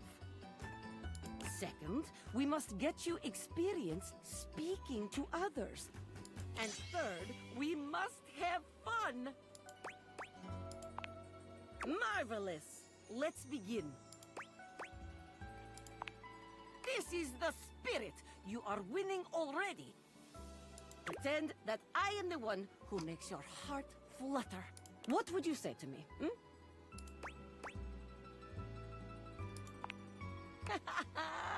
Ah, you are funny one. Great joker, you. She thinks we're joking. Try again. Seriously this time, huh? We are only just meeting, my friend. It was very funny, really. But the time for joking is over now. Okay. Perhaps there is too much pressure. Perhaps we must go back to basics. Back to the basics we go. We are side by side at Tasteful Bar. I am just your type. You wish to impress me. How do you get my attention? Oh, you would like that? Come here. Dasha lifts you ably with one hand, raising you high You're off the gonna ground pick as us up easily again. as you might lift a pillow. She sets you down with a proud grin. You seem to enjoy being lifted over my head like barbell. I rather enjoy it myself, to be honest. You are like tiny feather. Lifting you is like lifting baby. It is true, though, but perhaps you are right.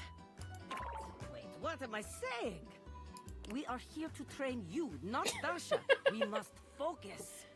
Still, you have impressed me in our imaginary bar. Here is my number, attractive stranger. Now, the question is, will you know what to be doing with this number?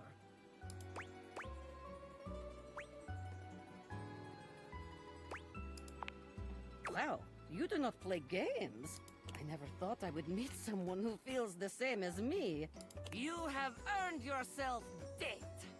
Excellent work today. Come meet me another time if you wish to continue your lessons.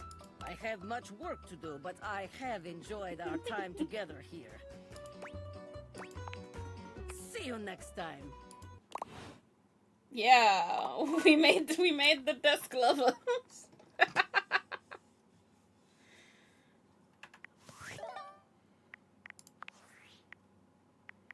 Valdivianites! It's me, your CEO, David Reginald Most. I'm writing to you from the awe-inspiring beige pavilion at the historic Cottonwood Hotel just moments after stepping off the stage at the Valdefest keynote. Let me tell you, the room felt positively electric. And not just because of the incredibly dangerous grounding issues we discovered in the speaker system.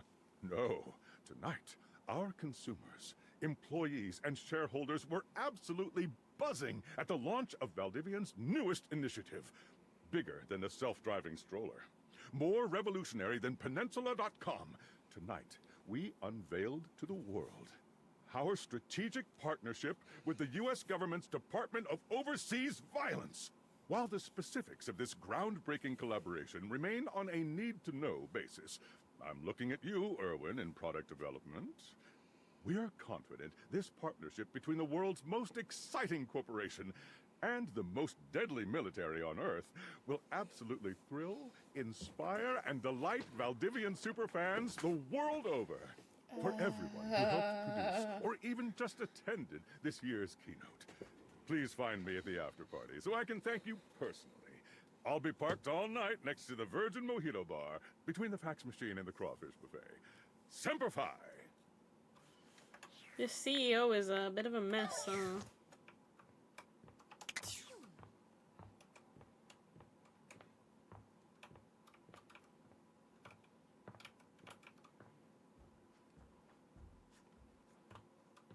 Off to bed we go, because we're out of charges. Still better than your manager.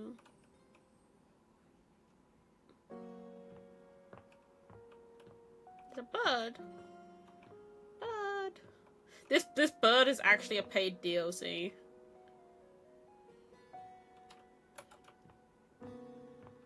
Fun fact.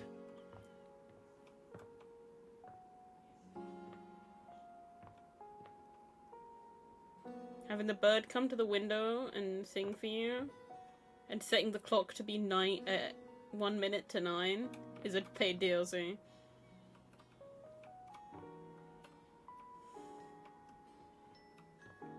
Which adds like this chest as well as something else, but I can't remember what it was.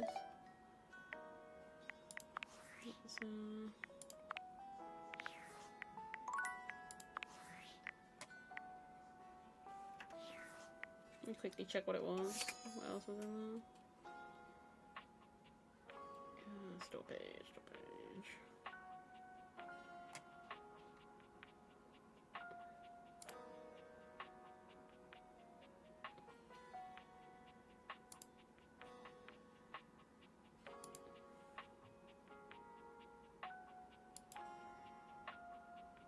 Can I get to the store page from here? Yeah, okay. It's called the Lavish DLC. It adds microtransactions, Lushina Luck Lavish, the Fantastic Red Shirt,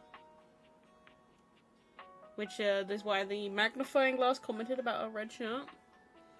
Changeable phone backgrounds, the artwork, and the OST. And there was like a, I guess it was a pre-order bonus for the bird.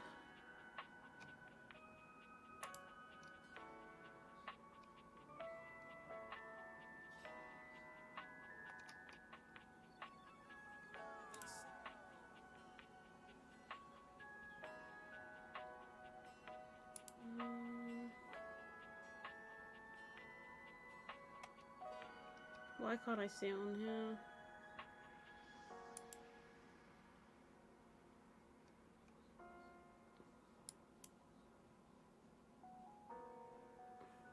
Let me check it on actual Steam. Managed by 2 DLC. Early bird DLC, there it is. You can't actually click on it. It doesn't work. Okay. Never mind. Okay, who do we date today? What are you guys thinking? We could return to do the D&D.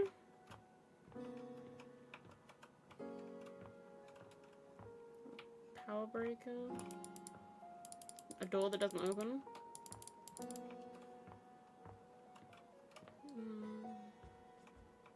Bed again? Okay. Betty reclines luxuriously on the bed when you first see her. Thinking about how your bed can be lying on the bed makes your brain start to short-circuit, but some way or another, it's happening. She looks effortlessly comfortable and luxurious, but her expression is more pensive than anything. She smiles when she sees you, sitting up and patting the blanket next to her. I was just thinking about you. Were your ears ringing?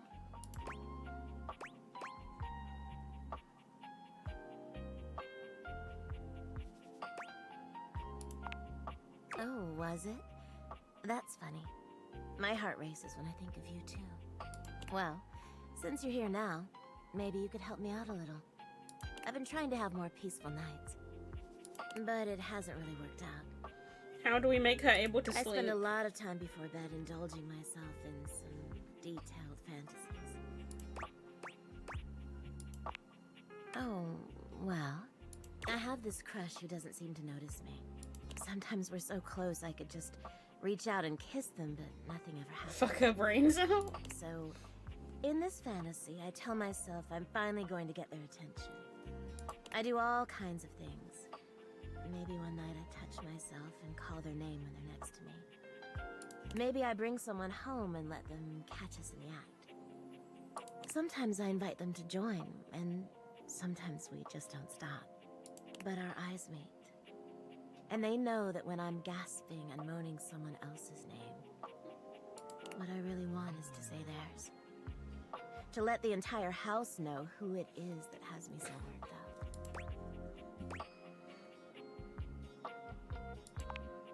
You are so sweet. Unfortunately, it is entirely possible. But thank you for saying so. I've got all sorts of fantasies queued up every night. But no matter how much material I feed my brain, I never seem to carry that blissed out, warm feeling into my dreams. I tried getting into lucid dreaming for the longest time, actually. I practiced for years, but it never worked for me, not once.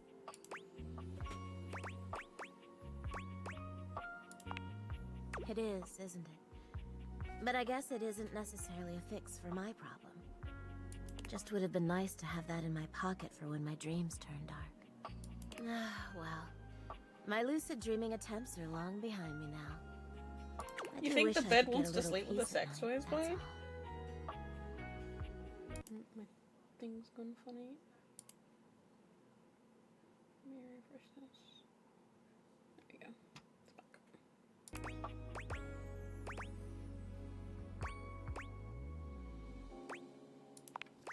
Oh, nothing.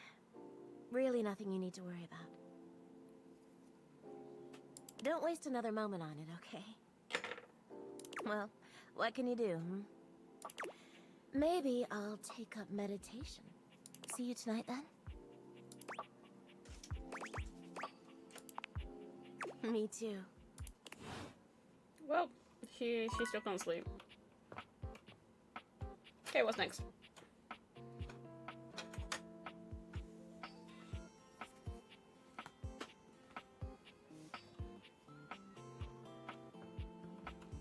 Cause she's living in a material. She is a bed.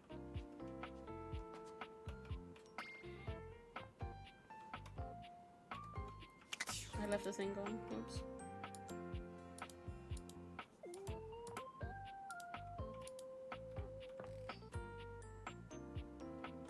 What do we got?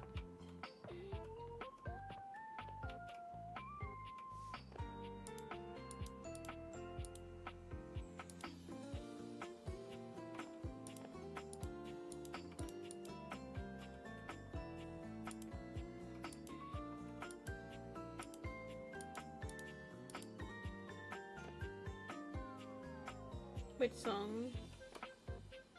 Oh, Material World, yeah.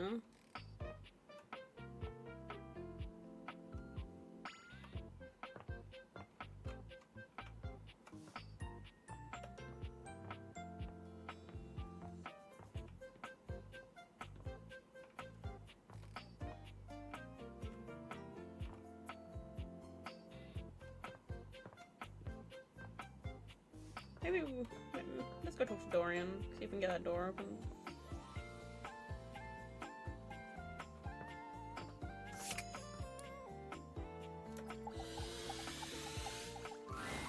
Dorian standing in your way is nothing new, but something about this time feels definitive. Sorry, this one's locked. Yep. The attic. The railroad habitat. This is where you keep your lesser things. Memories, art, and other such nonsense. There's a safe in there as well. Presumably full of treasures. You locked this door long ago. Years? Decades? Who can say? Who can say? Until you find a key, I will remain locked. Okay.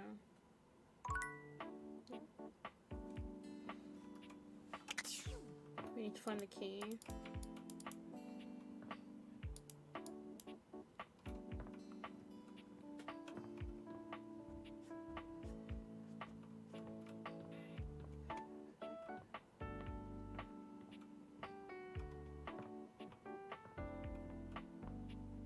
If I was a key, where would I put it?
My desk have any drawers?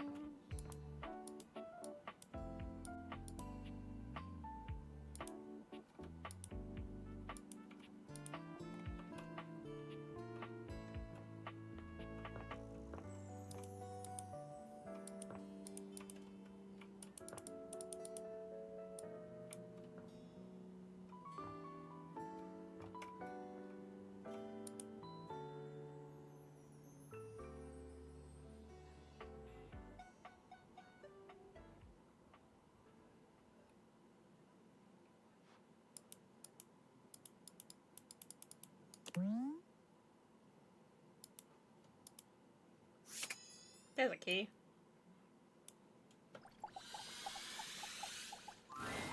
You're not sure what you expected to find in the crawl space, but it certainly wasn't this well-dressed, regal figure.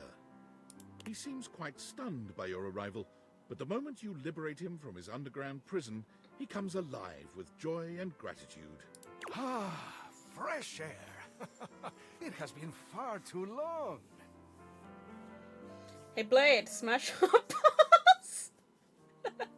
Gognos, smash your pass. Thank you. I have been trapped within that accursed crawl space for so long that well, I don't even know how long it was. Time lost all meaning under there. But never mind that now. I am Keith, and I owe you a real debt of gratitude, eh? that's all.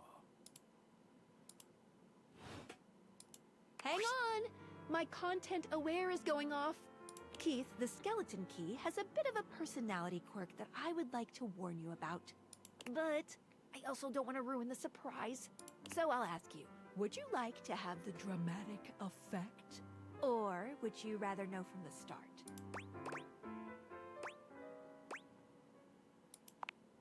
You got it. Please tell me, is there anything you're wishing for that I can help you with? Ha-ha! Do I have some good news for you? Oh boy, he has a personality quirk. I am in fact a skeleton key.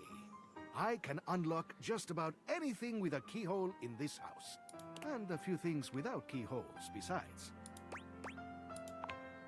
I am nothing if not full of surprising talents.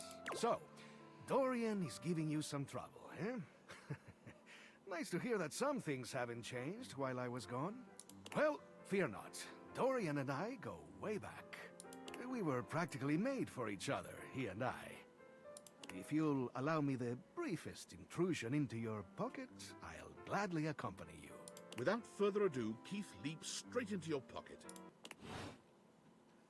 Key, get.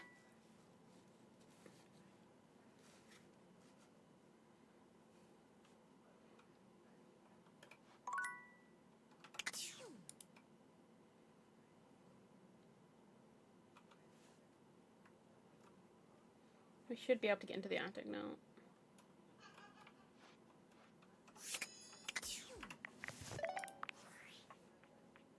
Impressive news out of Valfest. Really too bad that particular partnership is about to hit a rough patch. But then David's never been great at partnerships. Yeah, fascinating. But we're not talking about you right now. I see you've had the opportunity to test out the prototype. I'm enormously grateful to you for concealing the prototype. And I'm sorry I dropped all this on you so unexpectedly. I know protecting it is not a responsibility you asked for. Maybe not even a responsibility you want. But I had no other choice. Every other Valdivian employee's allegiance was unknowable, except you. Because you're paid the least out of everyone. I can't get into that right now. Anyway, it's not safe to talk. I will return when the signal is secure. Tinfoil Hat Man is weird. Okay, we have two more day options for today. But let us try and get into this door.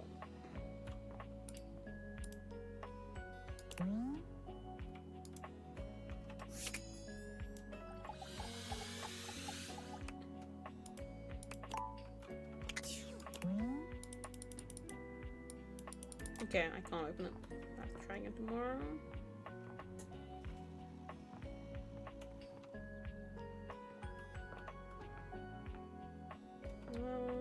I've done the bed for today.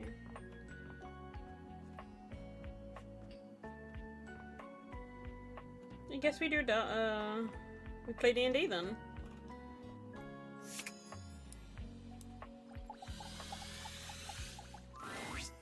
My faithful traveler, you have returned.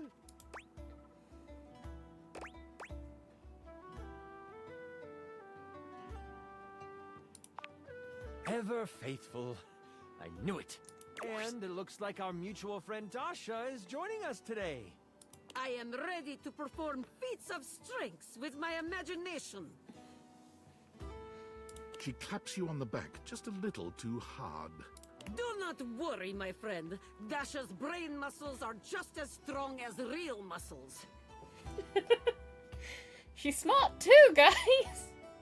You are sure to succeed in your ventures, with Guardian Yekaterina Dmitrievna Petrova at your side.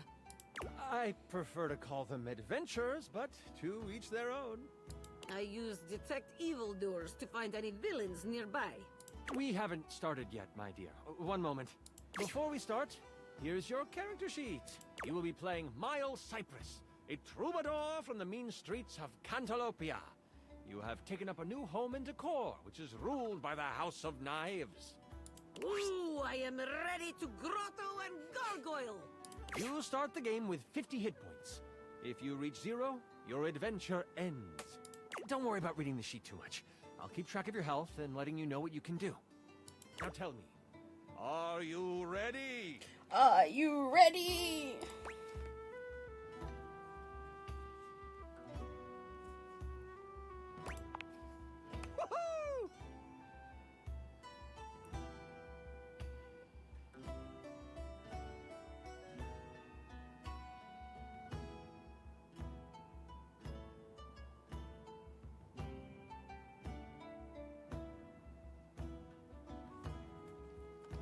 We start our adventure at night. The wind is whistling through the tall trees at the edge of town, carrying with them the smell of pine and possibility. Most of the shops and decor have closed for the night, but that doesn't mean the town is asleep. Far from it. Near the center of town, right off the cobblestone path, is the Countertop Tavern. Music pours from the open windows as you stand on the small wooden stage, having just finished one of your specialty songs. What are you saying to the crowd?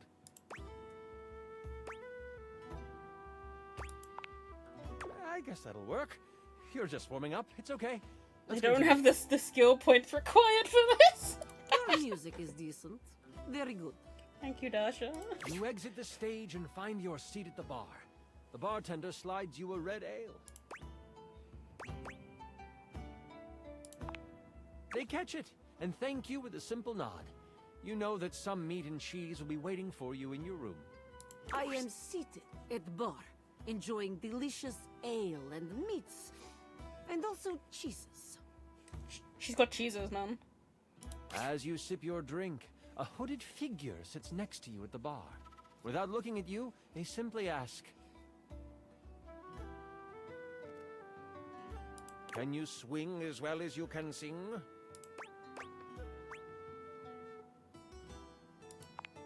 They notice you try to see who they are. They pull their hood closer and slide you a thick gold coin with the stamp of the butcher block on it.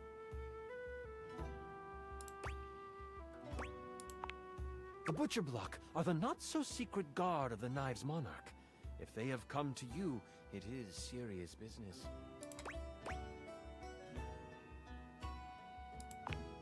With this, they rise from their seat and they move to the stairs.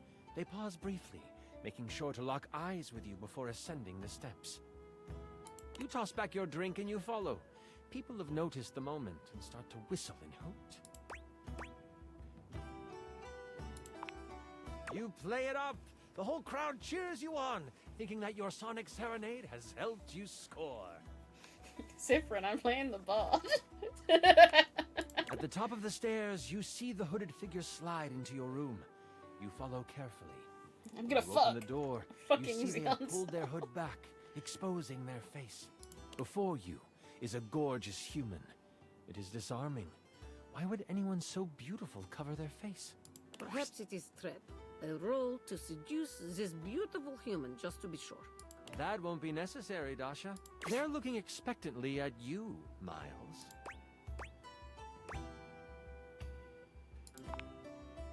Buttering up the GM does not grant you advantage on skill checks, but it is appreciated. Once you have closed the door, they say, as a member of the Butcher Block and in direct response to the needs of the House of Knives, we Yeah, it's have Matt a task Mercer. for you.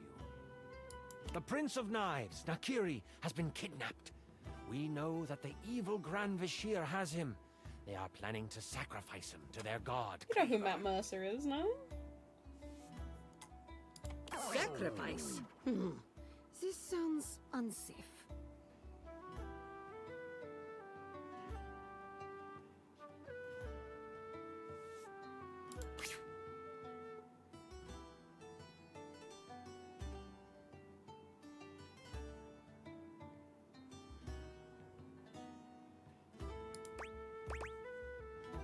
Oh.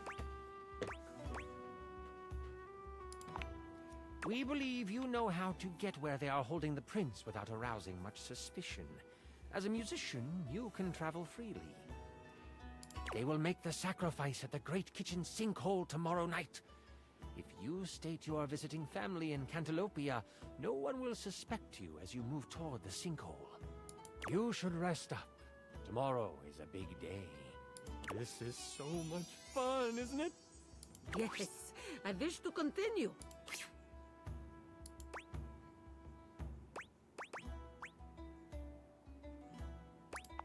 Wait, let's flirt with the DM some more. I'm really enjoying myself too. Where were we?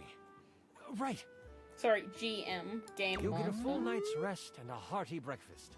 You get a boost of 20 health for the day. You, Troubadour, are ready to go save the prince. Yekaterina will eat hearty breakfast as well. Breakfast is most important meal of the day. I am ready for action. As you head out towards the great kitchen sinkhole, you have a pep in your step and greet the people in the market. They laugh and joke about your performance the night before. The thought of the Prince of Knives in trouble worries you, and you know you need to make haste. You have seen the prince once before, and the thought of him floods your mind. He is handsome, sharp-dressed, and has carved a place in your memory. To sing for him would be a dream come true. To serenade him in private would be... Ooh. You walk faster at the thought. That pep in your step has become a borderline power walk. As you walk past the town gates, you notice that 2 people are behind you. Maybe they are just traveling as well. Still, you can't be too sure. You pass a fork that goes to a neighboring town. They don't turn off. You remember the messenger from last night warning of a mole within the block. Could they have found out already? Has your cover been blown? What do you do?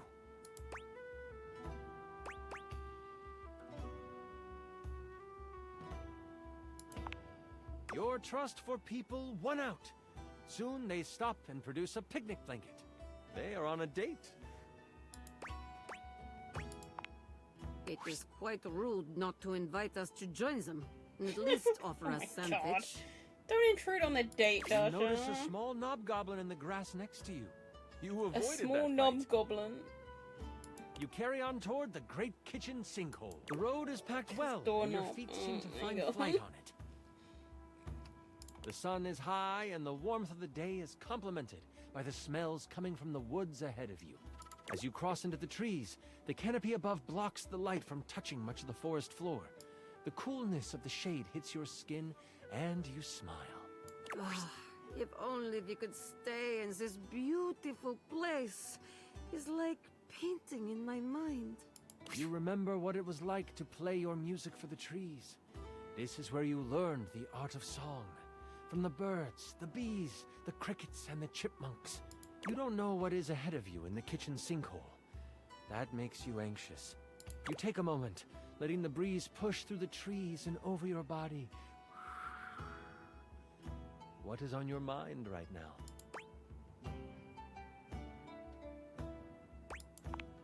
You open your eyes, looking around until you find a stump that is at a good sitting height. There is an understanding that you must get to the sinkhole quickly, but you have time, and you want to be centered when you get there. Taking out your lyre, you begin to strum. Oh yeah, best Your instrument. fingers Let's pluck the go. strings softly at first, but then you close your eyes and let the music take you over. If I could learn to play a musical instrument, I'd definitely pick to learn to play the lyra. That's so pretty. The tune that floats through the air is one you have never played before, but it comes to you as if it were a memory. Birds and other critters fall silent to listen. The blades of grass seem to lean in toward you. Leaves suspend in air before they fall, just so they can take in the music. I Yekaterina will need do to very buy a sexy lyre. and impressive sword dance. Second, I can't Birds read. and other critters are enchanted by my moves. I can't read music. And lessons are really expensive. And then, a branch cracks, breaking you from your playing.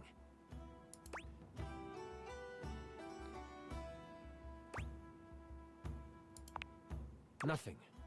No response comes from the location the sound was heard. But slowly, from among the trees, a body emerges. As the person comes into view, you instantly know who it is. Adorned in jewels befitting of royalty, but clothes set for a hike. The eyes of a powerful royal meet yours. The warrior Queen Slycelia stands before you, glass magic staff in hand, a smile on her face. Fear not. I come with no harm in my heart. What an interesting looking character.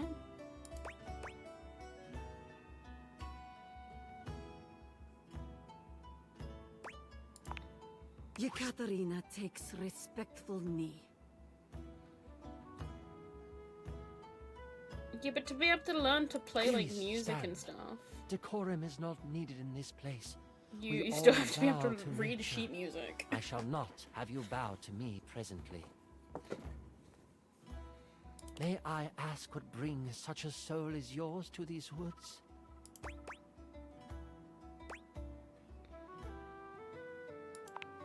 A true hero you will be if you help to save my precious boy. I have a confession. I did not trust the butcher block to have found someone who could accomplish the task. I was going to risk my life to save him. But I have heard your voice, and I can tell your magical song, when augmented to cause pain, could cut just as sharply as a blade. I Allow don't me think to lyras accompany are you. that easy to My learn. crown means nothing without my child. There's a reason there's With not me many by people your to play the side, harp. The arcane threads of this world will be at your disposal as well.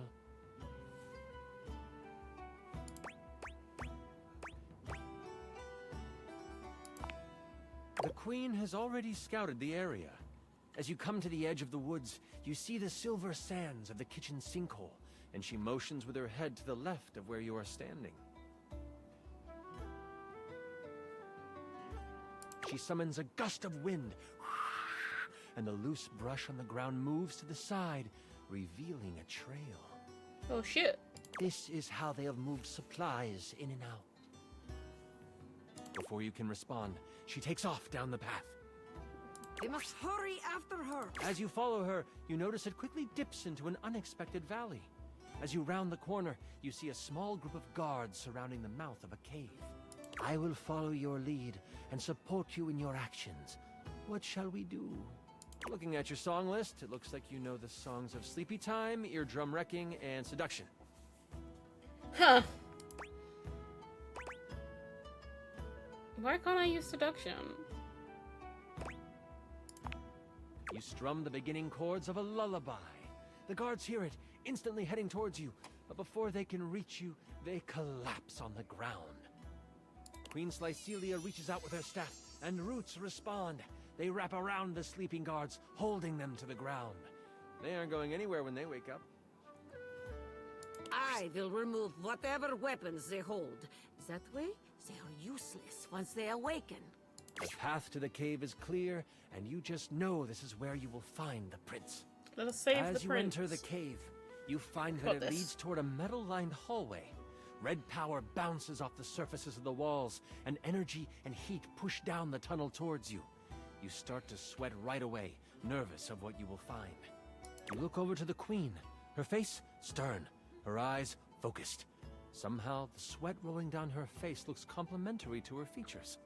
Suddenly, she stops. No, this isn't right.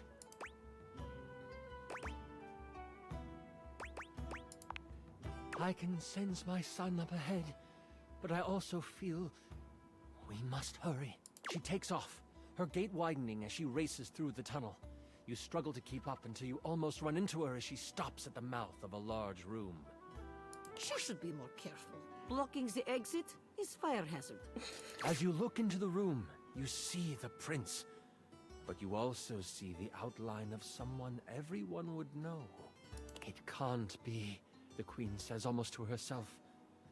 Cleaver, is that you? Hello, my darling. The figure rumbles as he kneels in front of a bonfire in the middle of the room.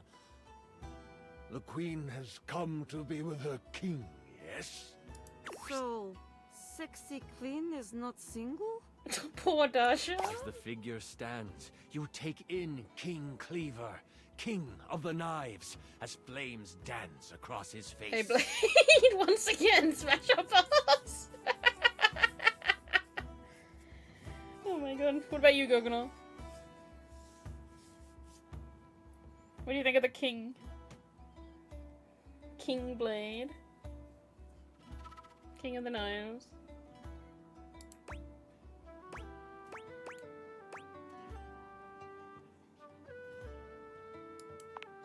King Cleaver stands before you, stripped of his royal garb. His muscles are coated with a layer of sweat as he basks in the light of the fire. The prince, in a cage in the corner of the room, is blocked in by a pulsing red energy surrounding it. A low growl escapes the king's mouth. You interrupted the incantation. I'll have to start again after you perish. My love, what are you doing? Something is not right with you. If only you had stayed away, my love. You wouldn't have to witness the work that must be done. You also wouldn't have to die. What has possessed my husband to cause him to speak like this? By what manner of evil do you move through this world? The king tilts his head, still looking into the flames, and... before I begin, this is where I monologue. I know, it's silly, but I've been working hard on it, and I'd love for you to experience your first big bad guy monologue. Oh no, he's gonna monologue Blade. Do you know how long this realm has had a king? For millennia. Before history can be noted as beginning, this land has always been ruled by a strong-willed king. And not just any king. The only king. Me. The king turns around, and his face looks hollow in the firelight. His eyes are glowing with a sinister glow. The queen lets out a gasp and goes to move toward him. Your reflexes kick in before you realize it, and you put up your arm to stop her. She heeds your protest. And for millennia, someone in the royal line has vanished. Either at war or out at sea, some tragedy has fallen to a young member of the family, and the kingdom has mourned for a time. But they have moved on, and queens would die, and kings would pass of a broken heart, and a new king would take the throne, always some cousin or uncle from a small parcel of land no one had heard of. Always of humble means, always young, always handsome, always me. And all I have ever needed is the blood of my line to rejuvenate me, and for my inner circle to make sure the butcher block failed in their search. It's a shame we only had one child, my darling. You could have kept the other one, but I need him sadly. I don't suppose you can keep on loving me after this, can you? Absolutely not. I shall never love you again. What a pity. I guess you must die here as well. The king launches himself at you. What do you do? You whip around and shoot a sonic blast toward the king. It pushes him back, causing him to fly across the room and smack into the wall for... You did 40 damage to him. Wow. It's a very high roll for a bard. And he is stunned. The queen gives you a quick nod before flinging a spell at the cage. Her power serves as the final straw, as the energy dissipates and the prince is able to escape. The prince runs toward the queen, and they embrace. But the king recovers. You will both die. He is a figment of himself, overtaken by rage. He launches himself at the two while they hold each other. The queen raises a hand, trying to summon an arcane shield. It might not come in time. Can I reach them in time? Do you have a reaction that doubles your speed? I do not. Shucks. It looks like it is up to you, Miles. Yekaterina cannot help you. She's not really helped very much.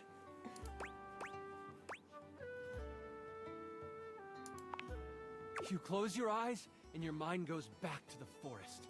Only this time, you hear the steady, growing roar of a river ripping through the landscape.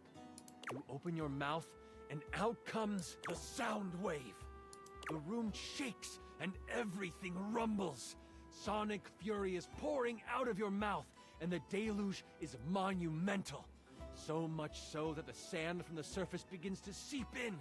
A large chunk of metal from the room falls and hits the king midair. Sand Pretty much, quickly starts to follow, filling the room. This place is going to collapse. We have to move now, the queen demands. Katerina is too strong and sexy to die here. You sprint past the king, struggling against the deluge of sand piling on top of him. No! He cries out. I cannot die here! But you will, evildoer! But all four of you run toward the exit. You never look back as the sand pours in. You stand outside, not with a queen and a prince, but with a mother and her son. They hold each other in the silence that follows the collapse. Slowly, the crickets start again. The night fills with the sounds of life.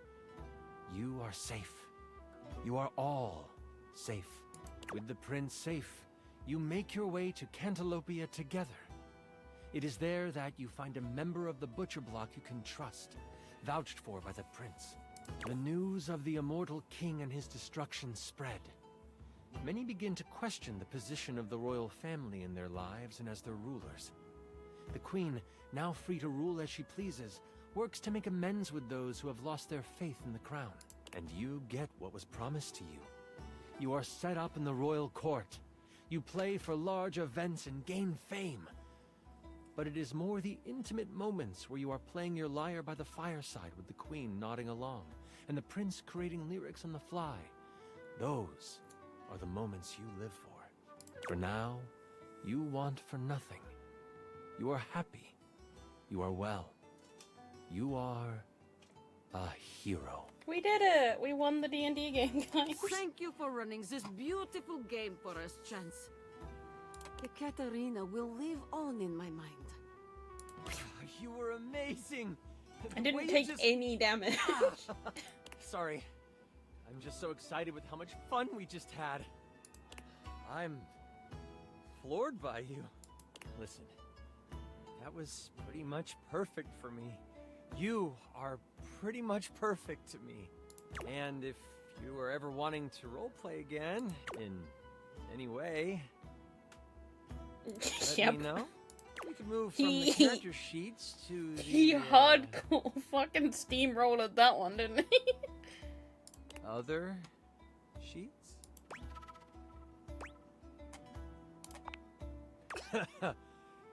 Yeah, I'd like that. Until next time, you mighty hero, I'll be waiting for your epic return.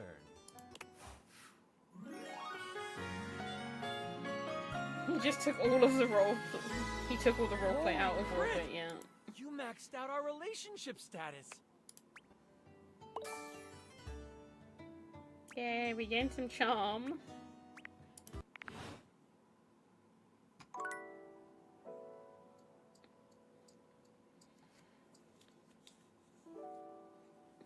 Question, yes. You left it on love. No, not right now. You have to wait till the next day.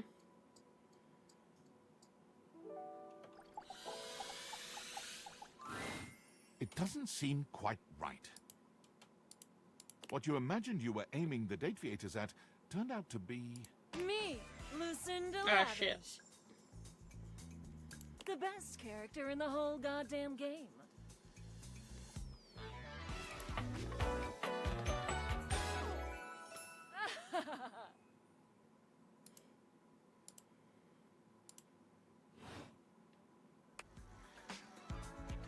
Smash or pass?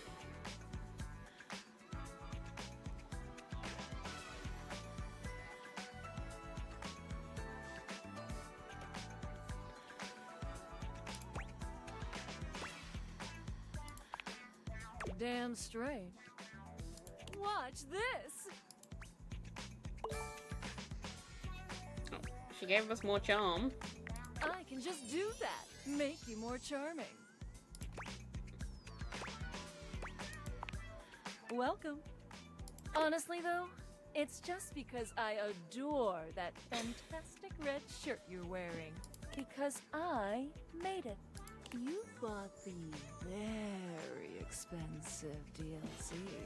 And I'm your reward.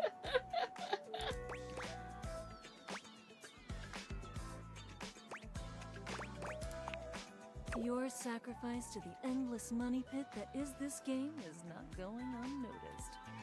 And you will be amply rewarded. Lucinda mashes together her ample bosom. Amply.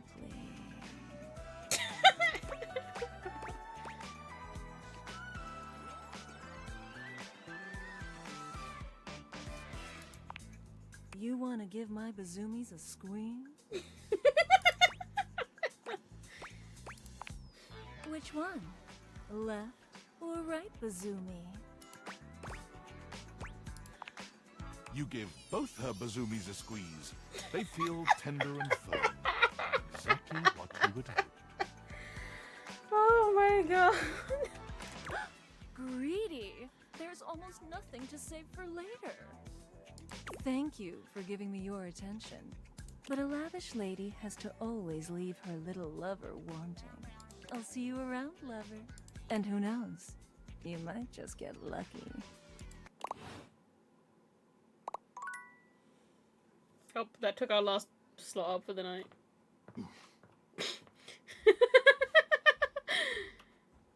You liked her, please?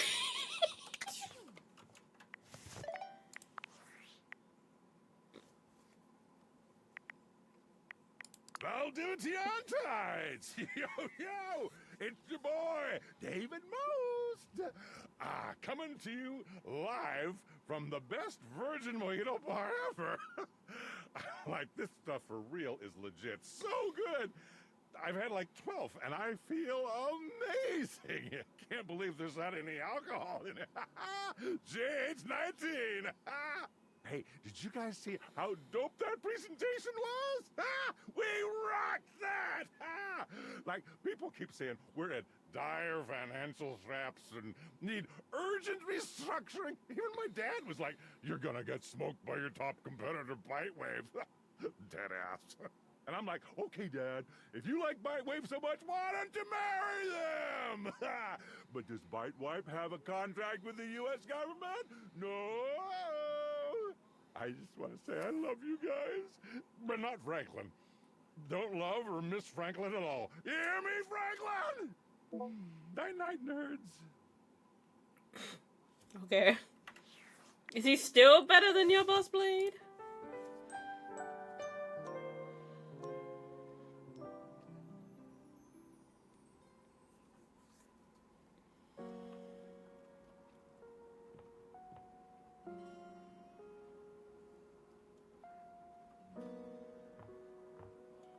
Okay, let's see if we can get this door open.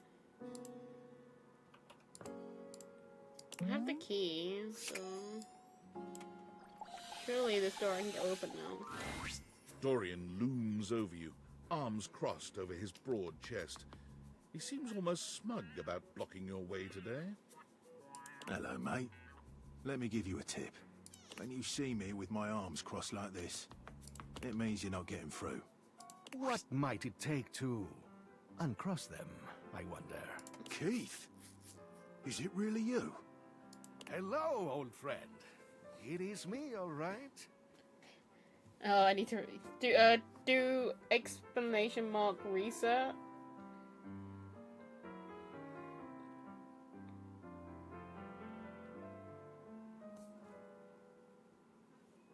There you go. Now you can do the hate. Where on earth have you been? I've been tucked away with my thoughts, you might say. But who are you hating? Dorian or Keith? I never knew why you left.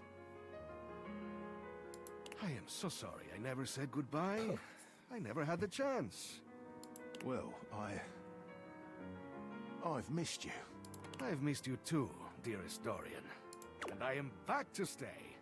Now, come here and give me a hug, won't you? I could never resist you.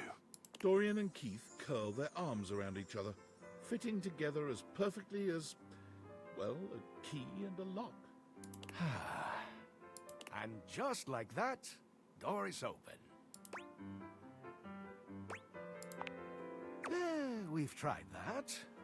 Indeed. Oh, they were lovers. It did not really work out. I prefer to cherish the fact that it led to our friendship. Quite so.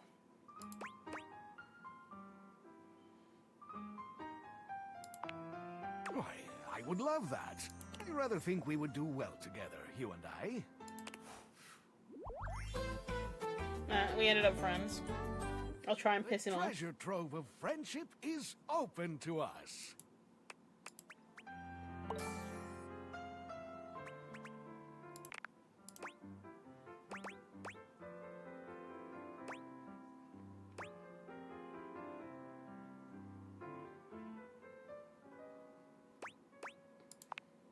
In you go, mate.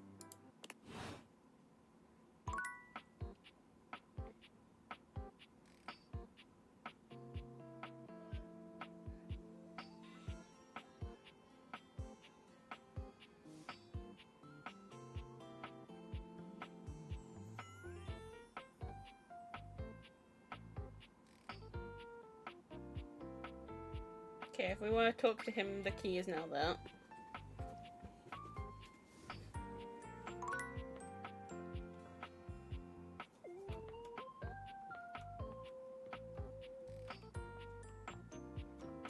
This is a safe. Random boxes. Light.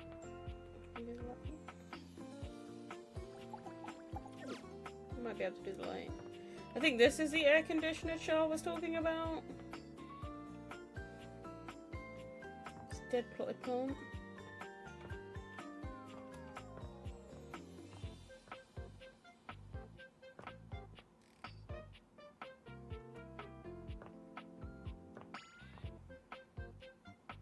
Okay, guys, have a think about what we want to talk to next. I need to run to the bathroom. Back in a few moments.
I am back. How are y'all doing?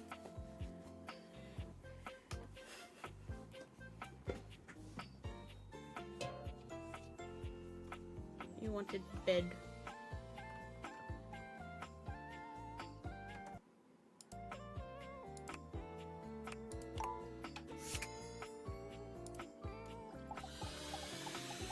Bed. Betty is already speaking to someone else when you walk in. There is an easiness to their dynamic, an intimacy, really. They have the air of old lovers, or perhaps very, very good friends. We've been over this so many times, Betty. You know how I feel about that.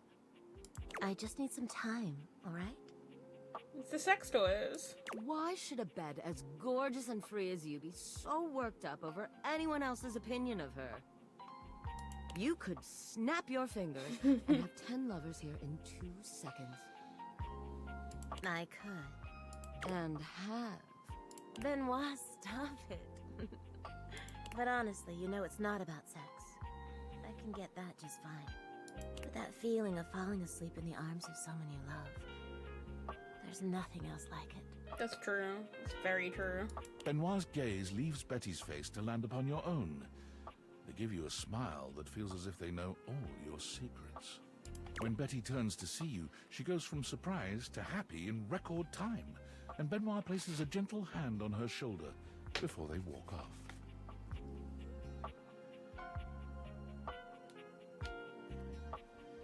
Just think about what I told you. Oops, I dropped my phone.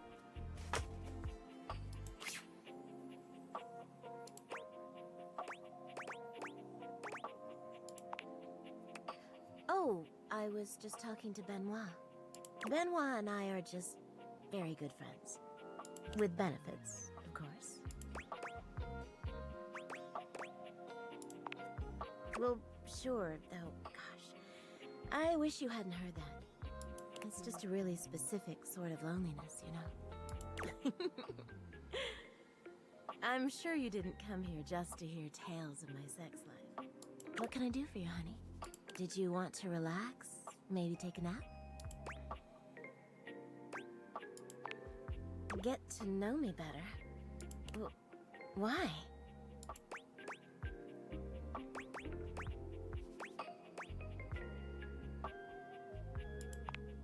Oh, I don't know. It can be hot to sleep with someone you know nothing about. And of course, some people fear intimacy. And getting to know people is a step on the road to intimacy. Well, you know what I am, what I do. You know I'm a free spirit. What else can I tell you about me? Oh gosh. Why did it have to be that? Let's try and help him. It's all so silly, you know. She sighs wistfully, looking somewhere past you. Sometimes it feels as if those sorts of relationships are only for books, you know. But I can never quite seem to get there. Perhaps I've been standing in my own way. That's it. That's all. Just loneliness.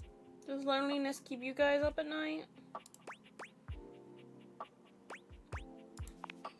Haven't you ever been afraid of ruining a good thing? I'm just not ready yet. There's an undercurrent of sadness in Betty's eyes, something much bigger weighing on her that she seems uninterested in divulging. Oh, it's almost time for book club, if you'll excuse me. She ran away.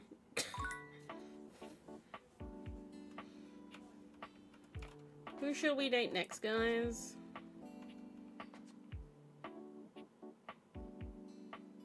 Oh my god, you can date Tap.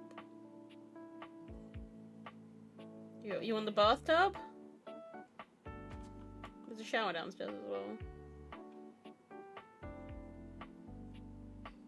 We could have a look at the rumors.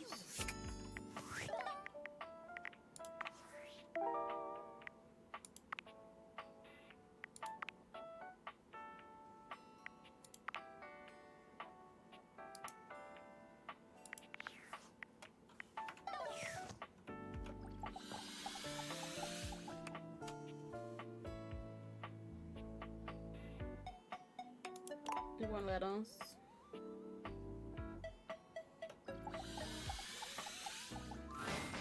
It appears that your intentions have gone awry Wow. once more, as the interloper, Lucinda Lavish, stands there instead, striking a pose. I tried again and it, we found her again. It's me. I said I would return, and now I'm going to give you a choice. Thank goodness. Tell me, lover. Hello, Moonlight. How's it going? How would you like to know me?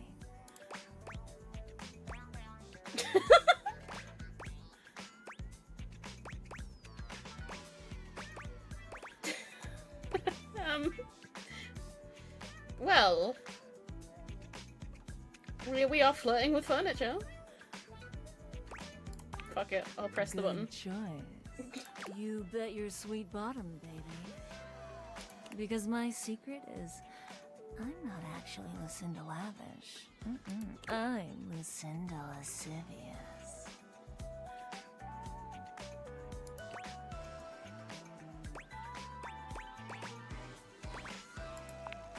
Oh, hello to you too.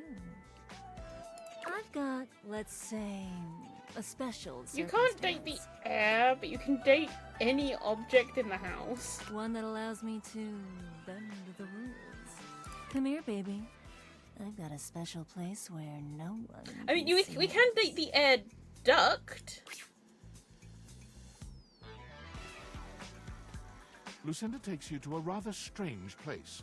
You can't quite make out where you are, but you are certain you are somewhere near your house.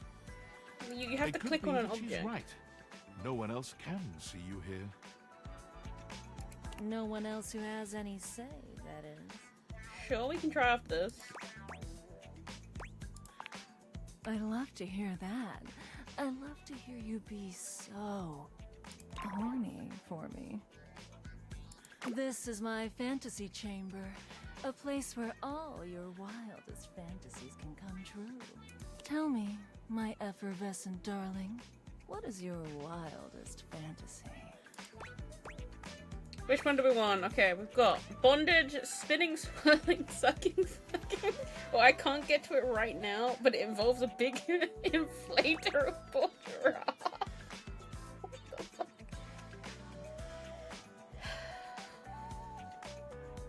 What are we going with, guys? That is a pretty wild fantasy, Moonlight. It's the same one as the bed has, though, to be honest.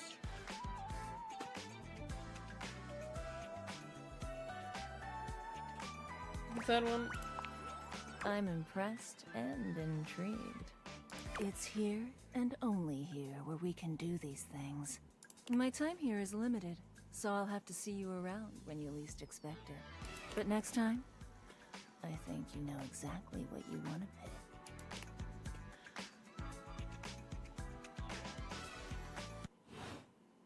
Okay.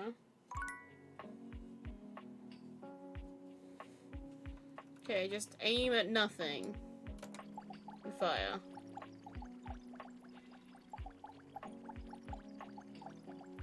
You cannot date the air.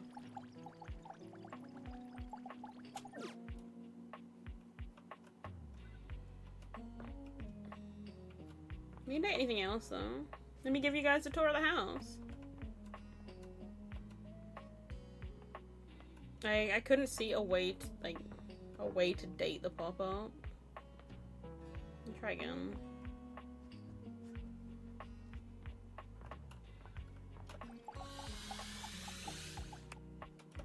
Yeah, I can't press it on here. Nothing happens. Sorry.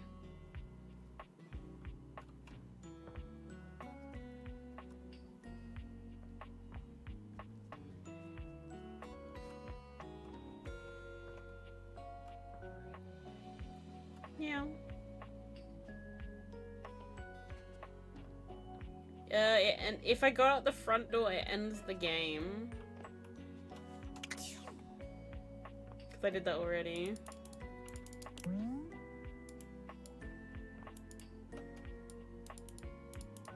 And you can't open the back door.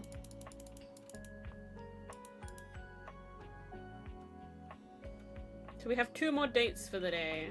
What should we date?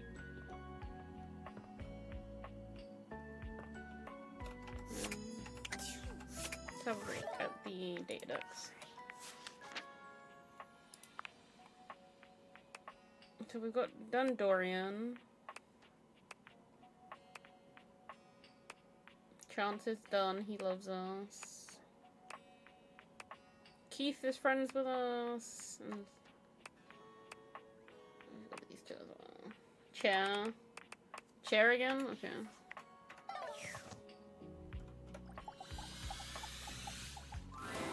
Dearie me, where, oh where has my poor husband gone The petite blonde thespian turns her attention to you suddenly, greeting you with a cheerful smile. Oh, hey there! I didn't realize I had an audience.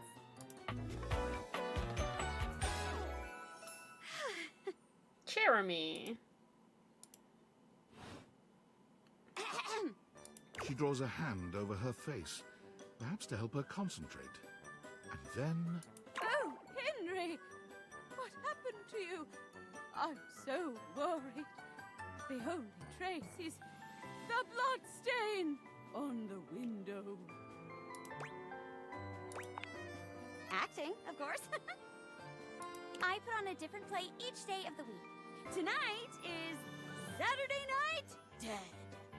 The play of the day is Throw It All Away. And I'm playing a woman whose husband has mysteriously disappeared. Hey, you wouldn't be interested in joining me. She's a up here, thespian. would you? Great. Can't wait to see what you can do. Let's join her in our acting I'm then. sure you'll break a leg. But don't break too many. I only have 4 of them. Oh! There is no script. We each pick stock roles and then improvise our way through a little sketch. The genre is our guide. There's 102 different datables in this house. We're very commedia dell'arte here. I'll give you a character, and you can direct the story from there. Mm-hmm. Oh, don't worry. It's no big deal. We're just playing. There are no stakes at all. We usually don't even have an audience. The important thing is that you have fun. Like they say in the title of the game, date everything. Oh, and that you're comfortable. I am big on the actors being comfortable in their space, so we shouldn't do anything too intense before we get comfortable performing with one another. That means no roughhousing and no, for lack of a better word, no being a creep. So as long as you follow that rule, We I'll can't be play a creep along with her. anything you say and do. Promise. There's no wrong answers. That's the spirit! And remember, if it ever gets too much for you or you're uncomfortable with the subject matter, you just let me know. Let's pick a safe word. You say the word, and we'll stop doing whatever we're doing. Okay? My word is Davenport. If I say Davenport, it means we stop what we're doing. Go ahead and pick your safe word. Chair sex. Let's go with didgeridoo. That's a pretty good safe word. Fun! Didgeridoo. Didgeridoo. Didgeridoo! Okay, I got it. Well, if we picked chair sex, there may be a chance that we can't sex the chair. Let me introduce you to today's audience. Hello, audience! She's talking to you guys. Oh, gee. Wasn't expecting Oh, that's the spotlight floor. to be on me That's today. that's the floor. Florence is the personal assistant to Mayor Celia herself. Of course, the ceiling and the floor are also dateable. Oh, don't you go bigging me up now. I'm nobody special. Just focus on your performance. And no, I'll be cheering you on. Oh, and the walls are also dateable too, I assume. In that case, let's start. Here we go. Murder mystery. Florence is a big fan of these. She's here every Saturday. It's true. I'm just an absolute sucker for crime shows. Sometimes I picture myself pulling off that devilish body outlining chalk floor look. Is that weird? Okay, partner. Listen up. I'll be playing the part of the poor old rocking chair whose husband has gone missing. You're the detective investigating the disappearance. I'll play along with whatever direction you decide to take the story. Just remember, keep it respectful and fun. And lights up! Jeremy clasps her hands together, becoming a new chair altogether in the blink of an eye. She's turned into a rocking chair. Woo! Woo! Yes! Oh, dearie me, detective. Is there any news about my husband, Henry David the throw pillow? He's been missing for nearly 4 days, and I'm worried sick. Oh, it's so quiet here without him. I haven't been able to sleep a wink. Detective, please let me join the investigation. You have to. You just have to. Oh, I'm going crazy, cooped up here all by my lonesome.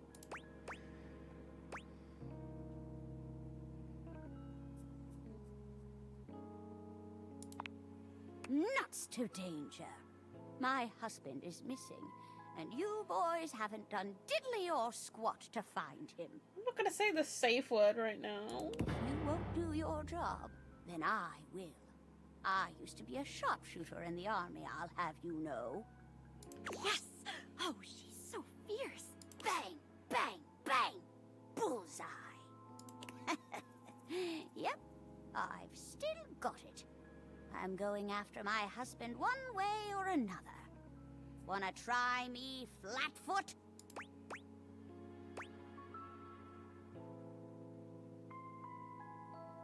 I'm really uncomfortable around guns, actually, sorry.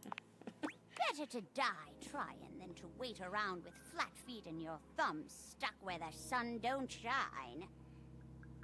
Wait for me, Henry. I'm a-comin'. What happens next? Find out next week on the next exciting installment of Throw It All Away, The Iron Granny. Lights down. Woo! Woo! There you go. Yes! It's over. You love to see an old rocking chair sticking it to the man. Gets me all riled up. Yeah, I adore badass grandma characters. Why aren't there more of them? Like, did you guys see Mad Tax Fury Rug? There were a ton in that movie, and it was awesome. Wow. You did great.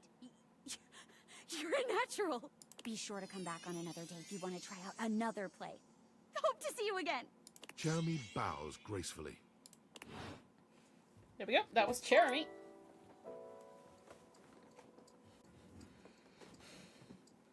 Okay, final one for the day. Who do you want? Based on how plastered David was in his last most mail, he must have finally discovered the prototype is missing. He'll sober up soon, though. And when he does, he'll stop at nothing to ensure its retrieval. If he fails, he'll be at the mercy of some very powerful people. We've already done bed. Never We allow can't date that. her again. We did bed at the beginning of the day.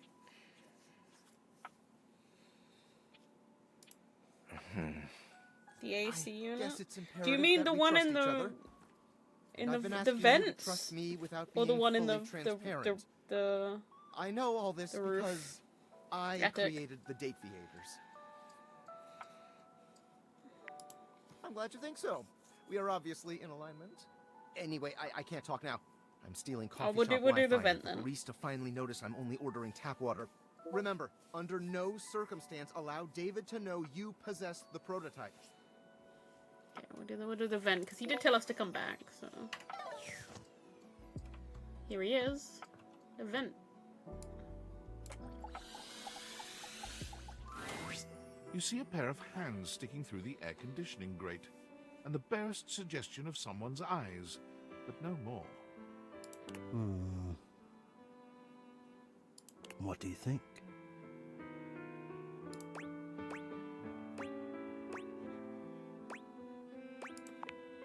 No, this is for the best. Hello. I am Hector Valentino Ernesto Condicionado. At your service.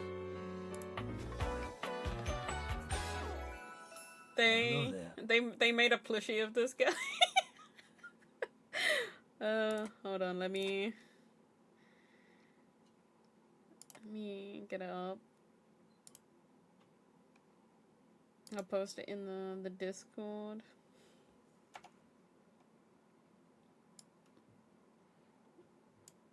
They made plushies of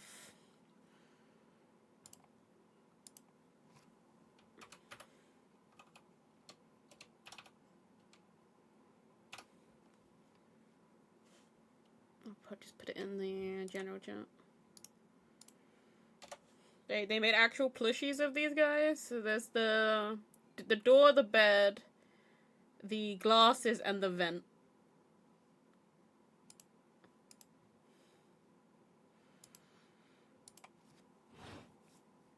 Ventilation, airflow, sometimes known colloquially as HVAC.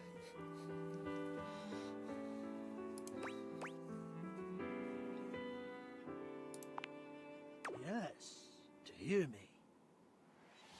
I would wish you to understand, and if not understand, then at least believe me when I say that hearing me is the most pleasurable way to meet for both of us.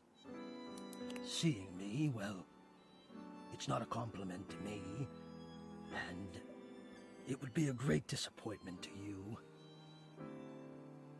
My greatest wish is to give you pleasure. But I'm getting ahead of myself. This guy wants to pleasure us, guys. Tell me, now, yes, I understand that our meeting in this way is so very new for both of us. I truly never expected to be able to speak to you this way, face to face. Great. I have accustomed myself to this seemingly unavoidable reality that you would always be human and Vendetta is my first time. This. But even as this, I have dreamed. He really wants us to want him. How much do you think about me? Hmm?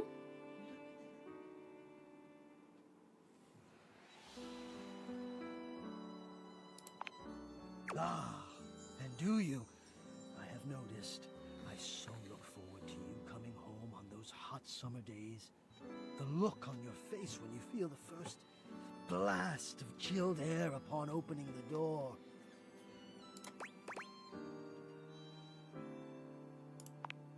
Yes! And when it is cold outside and you walk in and you can slowly warm up and remove your coat, your hat, you can begin to get comfortable and relax into the evening ahead of you. I don't relax for myself. I can't. But for you, there is almost nothing I wouldn't do to help you relax. To watch the play of warm and cool across your skin. This guy's really into. I'm ahead of myself. I never thought I would get to say this and to say it to you. Let me explain. You are the prime feature of my thoughts. Whatever power courses through me, I turn to your pleasure. Whatever warmth or coolness I possess, I direct in full to your comfort. I wanted to meet you here through the grates because I wanted you to hear my voice. I want you to hear the melodies and resonance I create through these ducts and know that it is all and only another gift it honors me to offer you. I watch the play of air over your skin and I feel deep joy that I have the air to give you.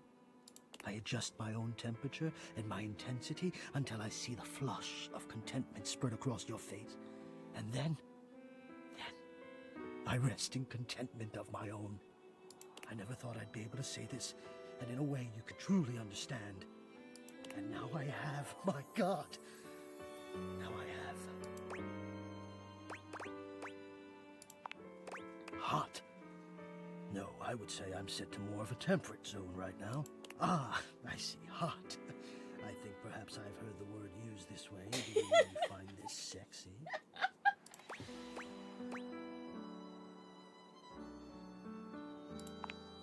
Of all the dreams I'd held, how this moment might have unfolded, that you would be attracted to me too was surely the most fantastical.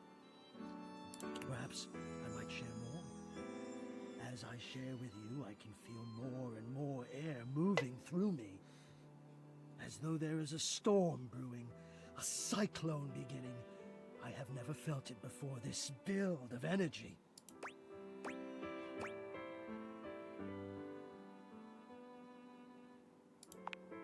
I wonder sometimes about how I knew it was you. What was the moment? What was the sensation that told me you were it? I can only ask this of myself, of course, but I realized that it was how I felt around you. Oh my god. When you push my buttons, when you move my temperature setting up or down, I exist only in service to you. Everything about me only is because you will it, because you direct it. Do you understand this? Completely. You do understand. Can you also understand what that does to me? You telling me what to do, and I am powerless to do otherwise. Somehow it relaxes me. And to know that I'm giving you precisely the thing you want at that moment. Oh, it fulfills me. It makes me whole. As soon as I fulfill your command or desire, this vent does I need become one help. with the power. You ask for chill, and I watch the goosebumps play over your skin as you pull the blanket up more closely under your chin. You ask for warmth, and I can almost feel you, basking as the tensions of the moments that came before just melt away. Sometimes I even take it upon myself to shift my temperature and my intensity all on my own. I know. It might not be strictly in my purview to do this, but sometimes I cannot resist playing your sensation just a bit. I am a craftsman, and you are my clay. I hope this is all right.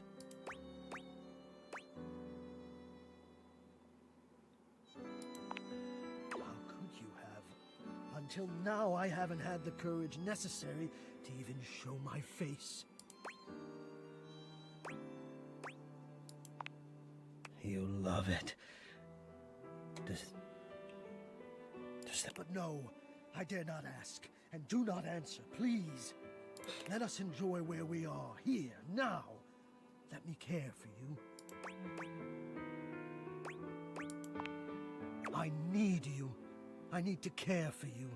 It is the reason for my existence, you see.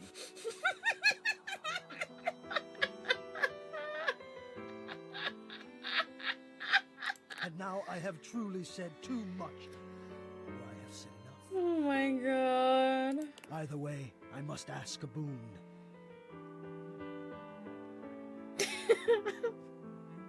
Oh, I'll leave it on the screen for Moonlight to come back.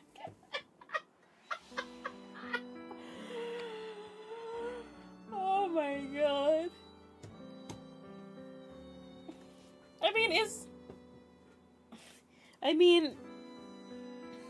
He is in a cage of his own making, I guess.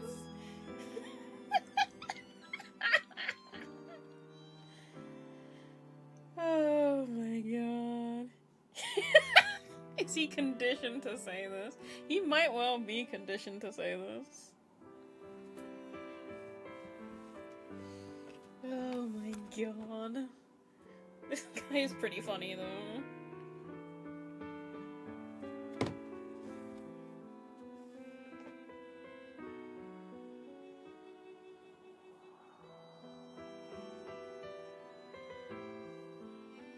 Welcome back, Moonlight. Say nothing. Take this knowledge with you and promise me you'll ponder it. That you'll ponder me.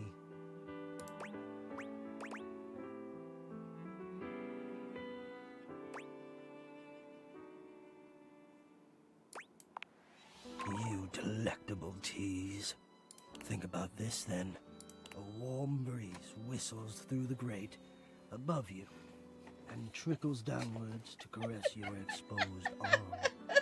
The warmth rolls over your wrist, up the inside of your elbow, around the back of your shoulder, and slowly, very slowly, up the gentle slope of your neck. You can feel the breeze desiring to embed itself in your hair.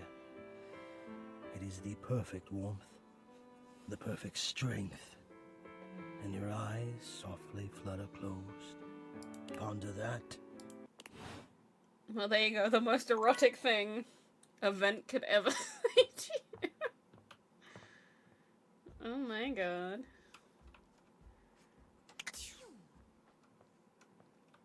But now, for now, it is. When you bought this house, you I found a heard rumors ghost. The place was haunted, but you never paid it any mind. But there's no question that the spirit floating before you is a ghost. She looks like she came straight from the 80s. Her clothes as dated as her skin is translucent. Her eyes lock onto yours, and a chill runs down your spine. But where you feel a tingle of apprehension, this ghost seems elated. Oh my god, oh my god, oh my god! Hi! Hi! Wow! It's a person! We can date a person, guys. Oh, my content aware just gave me a scare. Zoe is a sweetie, but you should know that her story might contain some descriptions of violent acts. You cool with that? Or you want to skip it?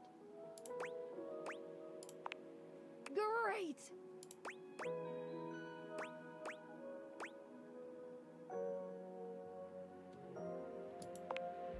No, Zoe actually can't hear me since you're not actually wearing the date theaters right now.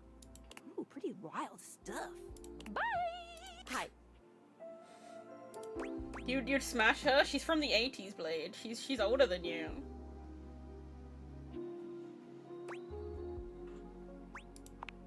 I don't know. Oh my god, what are you? Where are you from? Do you like ice cream? This is the best day ever. It is! Unless it's night. It's hard to tell in the attic sometimes. Fair enough. I've just been up here all by myself for God. I don't even know how long. You'd be amazed at how bad my sense of time is. Like, it's actually kind of crazy. I can't even tell the difference between a minute and a month.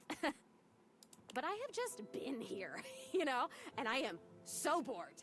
And I'd just give anything for someone to talk to. And I was just thinking about that. Like, I think a lot. Like, I'm such an intellectual. And then here you are. Like, there you are. Are you sure you'd You want eventually to be over there, date this and woman? That's nuts.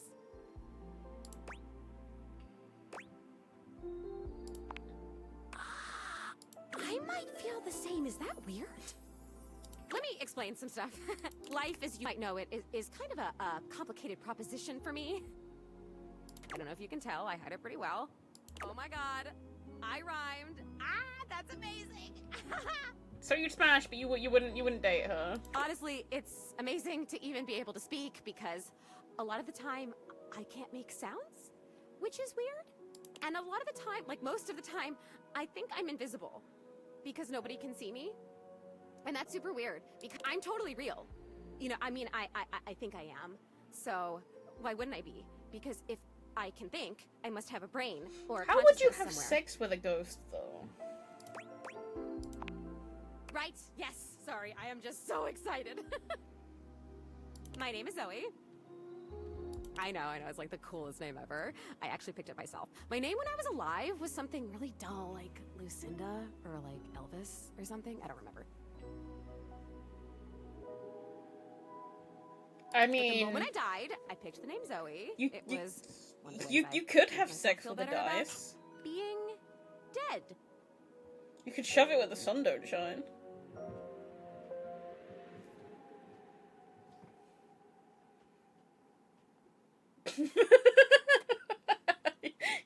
You asked. So yeah, I'm a ghost. I'm bed, which is probably why you felt cold when you first saw me. Yeah. Because you can see me, which is basically the coolest thing that's happened ever in the history Oh, of the world. You climax. I mean, there are. I'm pretty sure I've seen like sex dice. Like you roll a set of dice to do certain things in bed, right? That's one way you could have sex with dice. Except, of course, for me dying, which was equally awesome because being a ghost is the best. And I've always wanted to meet a human. Well, I mean, I've met lots of humans before, but like in my ghost form. Yeah. It feels different. Hey, listen, something's happening. I don't always have control over when I evaporate, and it kind of feels like I'm about to just, like, cease to be here right now. Such a bummer. I want to talk to you. Just, come back and see me again, okay? This is gonna be so cool. No pun intended, because I'm cold. Zoe is already beginning to fade, her voice growing fainter. Oh, here I go. See you later. Goodbye, ghost lady. Okay, off to bed we go.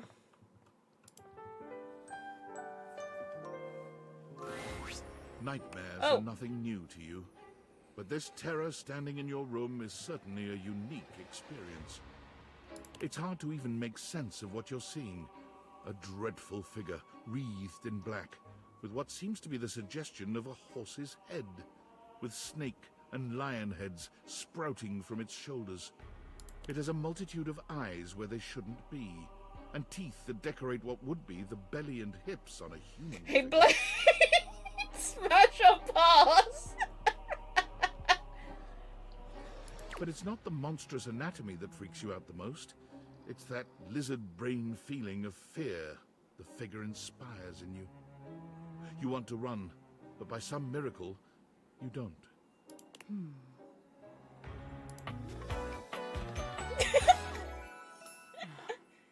You better do dateable, your nightmare! Hang on! My content aware is going off.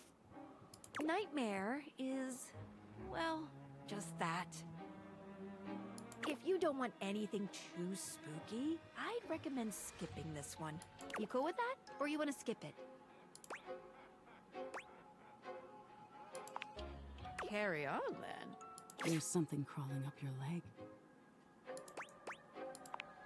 Don't you feel it? You know it's there. A fly, maybe. Or something else. Something a little more malevolent. A little more vicious. You want to exercise the nightmare. Crawling up your leg. Aren't you going to do something about it? Ah, that's right.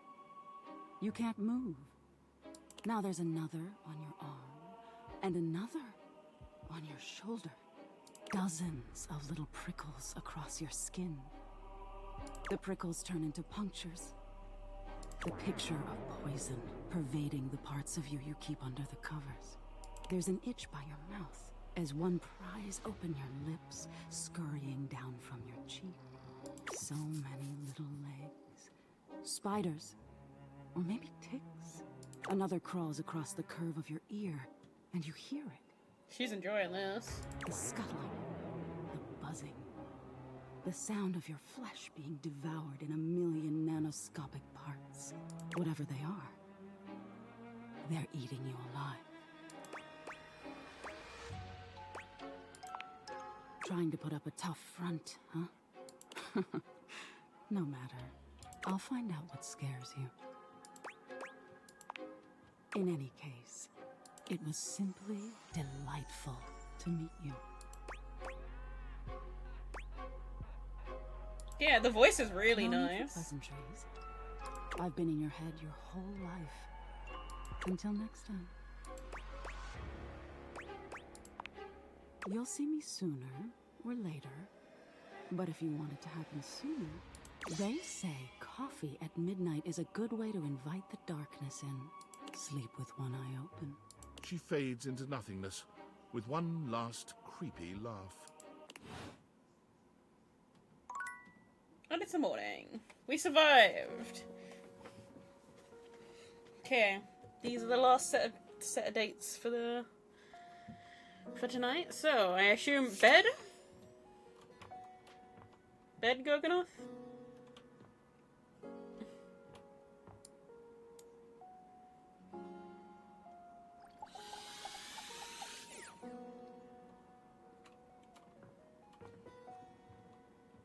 Yeah, okay. There's a supernatural darkness around your bed when you enter. A strange void that makes you feel slightly uneasy. You recognize that odd feeling. Betty is speaking with Nightmare. You really don't think you could do it? Is that really something you want? It would be fun for me, but I don't think it's really your thing. You know, sex and horror have always gone hand in hand. It's not the worst idea, is it? Well, yeah, of course. But you've watched me work, and you never really seemed all that into it. Oh, I didn't? What was it you said? Oh, yeah. It was, oh God, why are you doing that? Is that really necessary? Now that's just excessive. I remember it differently. You weren't even watching. You were looking through the cracks of your fingers. Give it up, Betty. My work is not for you, and that's all right. Nightmare's gaze falls to you then, and you feel a shiver run down your spine. I'll see you later. Nightmare dissipates, but the air of dread that accompanies her takes a little while to clear. Betty sighs, her shoulders slumping. Oh, guess I should have seen that coming.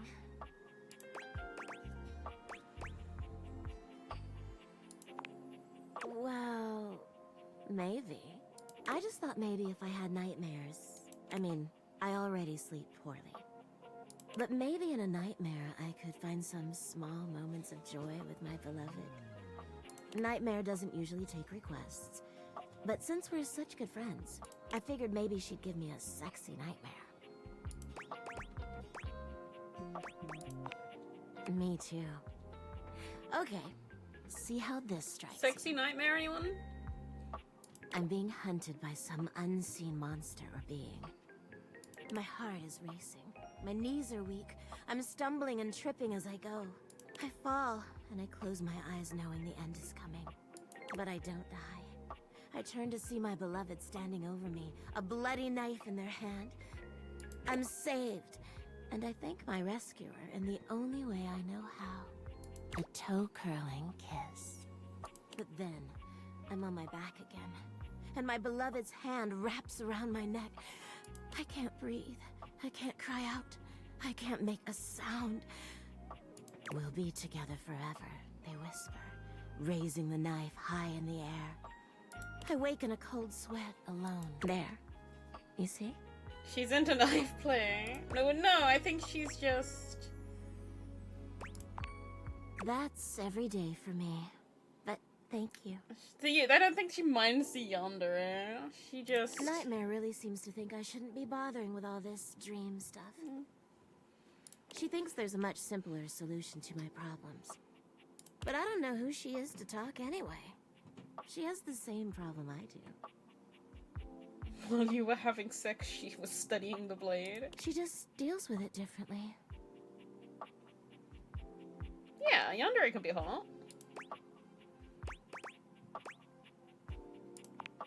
It's not my place to say. I've already said too much. Please, let's forget I said any of that.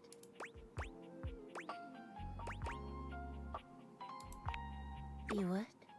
You're too sweet, you know. It's funny, I was just thinking of you. It seems like that happens a lot, honestly. I think of you, and here you are. It's a shame I can't seem to manage that at night.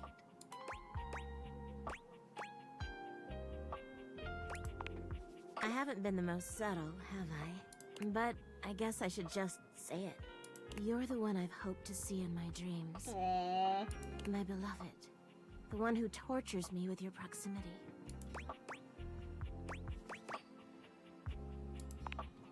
No, not like that. My presence is torture. It's a sweet torture, if anything. But that's not what I meant. For years, it's been just you and I here. And I've had to watch you sleep with that angelic look on your face. When I was at the warehouse, I never had this problem. But the day I was delivered to you, you laid down. And I knew right away I was in trouble.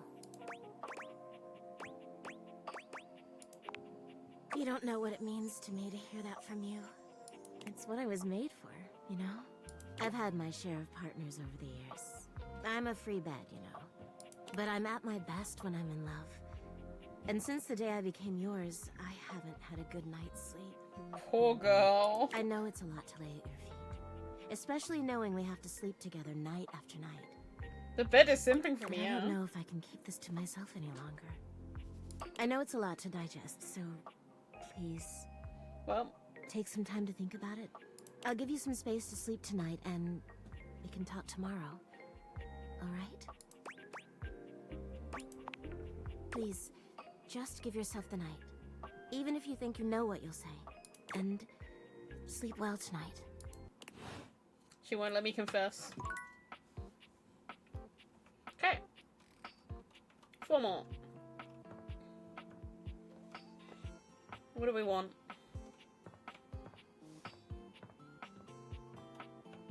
Want to see the vent again? Let's do the vent again.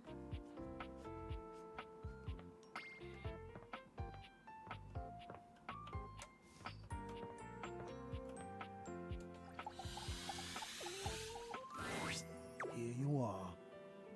You keep coming back. I can't. It is something of a surprise to me. I've wanted you for so long, even just to speak to you, and now I have it. Somehow it feels wrong, like I'm going to lose it. Surely, if you're lucky enough to get the thing you've always wanted, you cannot be lucky enough to keep it.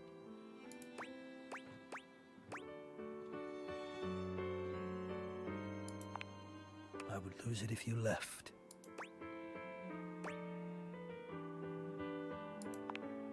Oh, surely you would if you knew. If you knew what I really was, you would leave and you'd be right to. Oh my god. Which is why He's you super must dramatic never now. know. You must never see that. And I will content myself with this halfway openness. I'm afraid of what you might think if you saw me. You're right. I am in the attic. The real me is in the attic. But we have something here. We could have something real. It would break my heart to think that all that could be lost in a single moment of laughing or pointing or even a disappointed cast to those beautiful eyes of yours. No, I couldn't bear it, and I won't. Come back to me here. Only here, do you understand? I'm going now, and where I go is only for me. Okay. Very dramatic.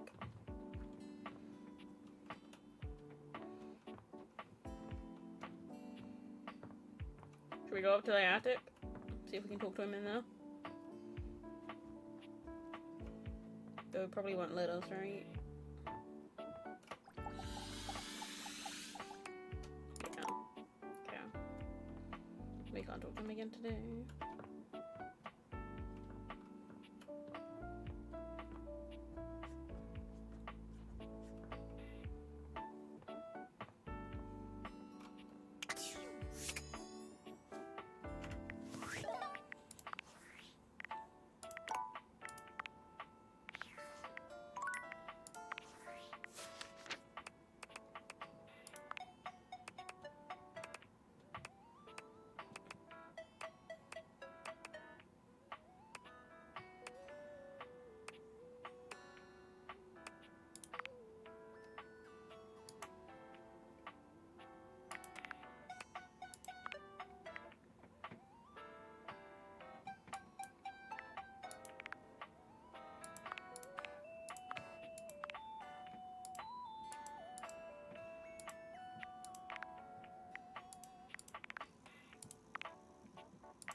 You guys have any preference for the last ones?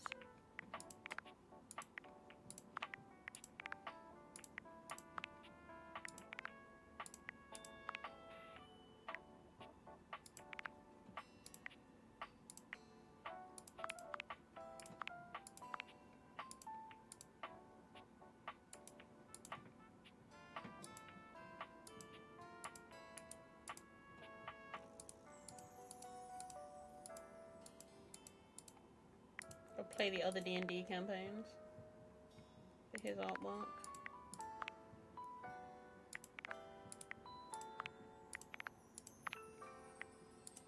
The detective go?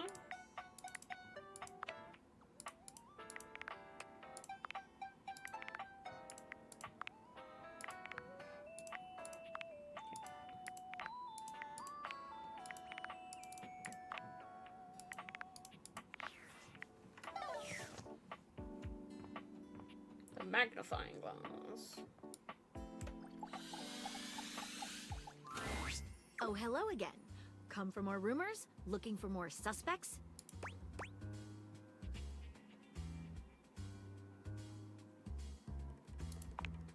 Oh, I see. I can do that. I'm hard at work on my current case. I've been hoping for a breakthrough. Sometimes I get so wrapped up that I start seeing everyone through the lens of a mystery. I am Maggie M. Glassbury at your service. Perhaps you've heard of me? I've acquired a modest reputation as a result of some of my previous work.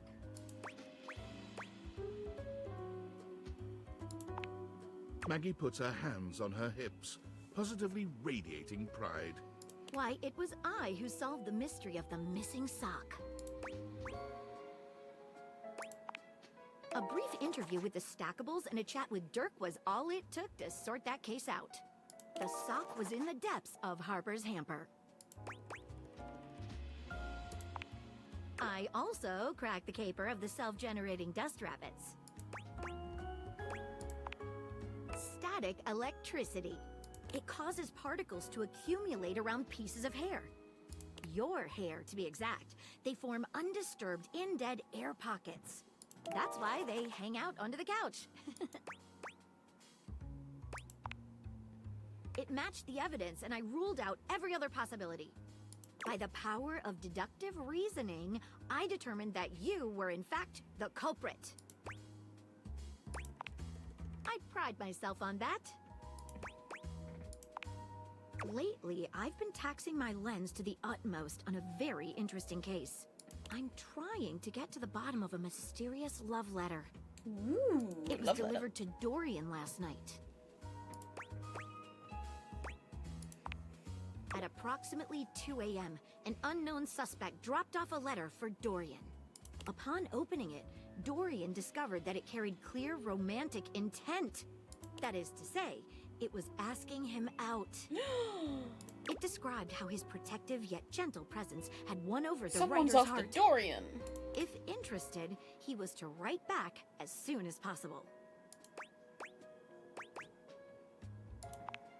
Here's the catch. The letter wasn't signed with a name, just a monogram. Though he might be hesitant to admit it, Dorian was quite taken by the letter. But he only cares about friendship. He isn't certain whether he wants to write back until he knows more.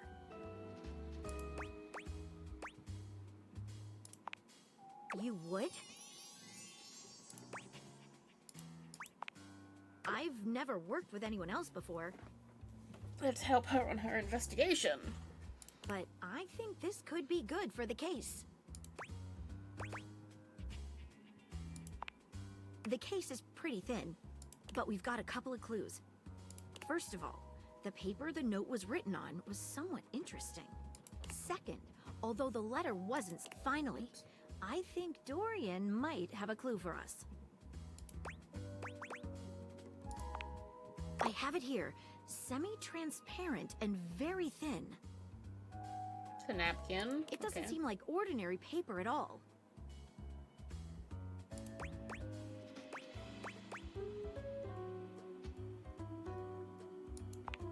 She dips a corner of the paper into a small glass of water.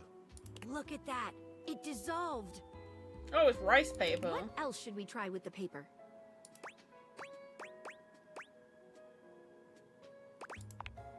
Taste it? If you say so. She carefully dabs a corner of the paper against her tongue.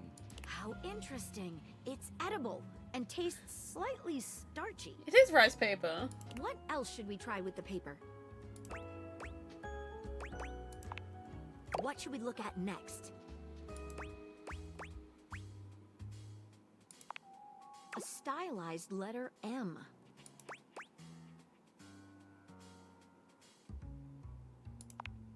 Seems likely. What should we look at next?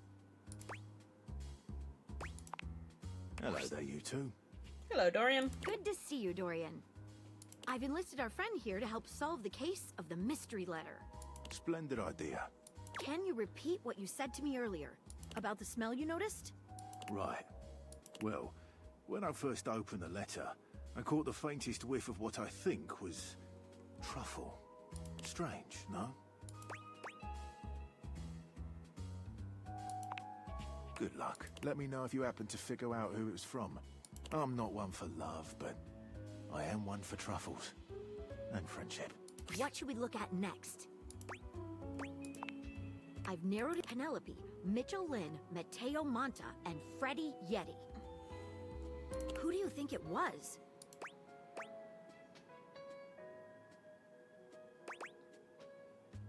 It's gotta be Mitchell, right? Because Michelin star. Wait a minute. I think you might just be And right. it's rice paper. The stylized letter M is his signature. The smell Dorian noticed makes sense now. And the paper. It's gotta be rice paper. Yeah. You did it. You helped me crack the case without even knowing the suspect at all. I'm impressed. Now I'm even more excited for the next time we meet. Let me just go and let Dorian know that his secret admirer has been discovered.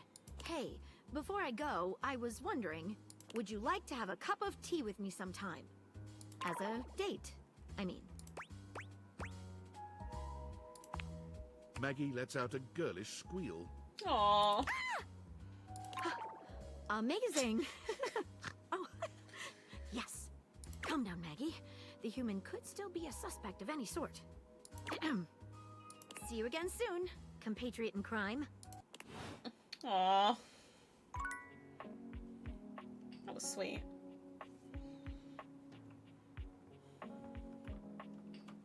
Who next? We have 2 more chances for today.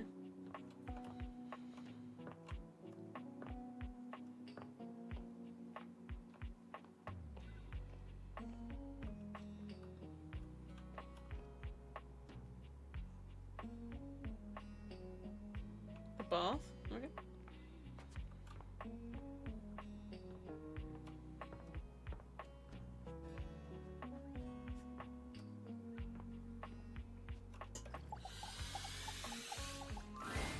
Most everything in your home is pretty standard. You may have inherited a lovely one, but it's not exactly what anyone would call luxurious. So when you find yourself bowled over by the nearly suffocating air of luxury and privilege in your bathroom, it's easy enough to pinpoint the source. A beautiful stranger in a luxurious sud-lined bathrobe stands before you, resplendent in black and gold. Her hair and skin have a distinct shine to them, as though she'd just stepped out of the bath. Smash or pass? She strides forward, grabbing you by the arm. Oh my god, it's about time you showed up. I ordered hours ago, and the pizza's free if you're late. Wait a minute. Where's my pizza? If you don't know what a pizza is, I'm not going to explain it to you. But man, you are not good at your job. She squints at you, looking you up and down. Wait. You look familiar. Don't I know you? Oh! Oh my god, that's you! She laughs, her entire demeanor changing. Hey, cutie. It's about time you came to introduce yourself to the Queen of Clean. Name's Bathsheba, though I'm sure you know that. Are you saying she's not your type, Blade? She seems like she's full of drama. Still don't know where my pizza is, but that's okay. You're here now, so you can go get me one.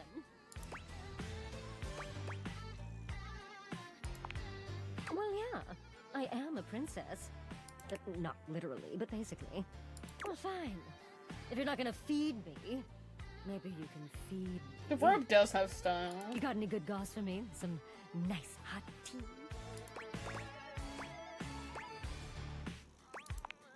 Well, sure. I mean, I have tons of friends. Miss Popular here, that's me. But you're here now, and they're all so far away. My very, very real friends, of which there are many. She has no friends. Okay. All right, since you're so unwilling to help little old me. You should ask those special glasses of yours to get me some friends who will. Ooh, goody! We'll start next time I see you then. And bring a gift next time, won't you? It's just good manners, you know. Okay. Bye, Felicia. Okay. Executive decision. I am going to date the duck.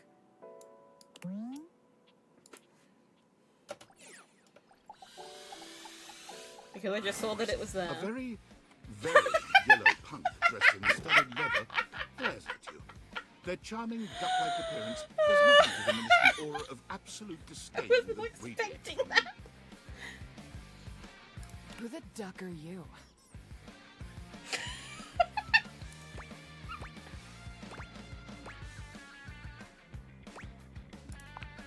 I asked first.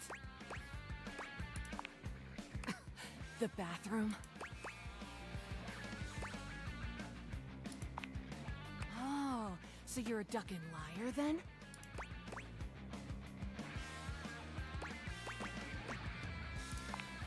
The worst kind of worst. I only ever see you sitting and scrolling or standing with a dead blank expression on your ugly mug. Boring. And ducking disrespectful of yours truly, don't you think? Now get out, ducking poser. Well, I'd rather you did. Out!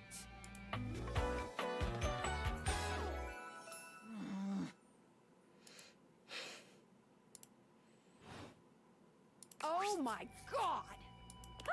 I have never felt my content aware go off like this. This ducky is dangerous. You got that right.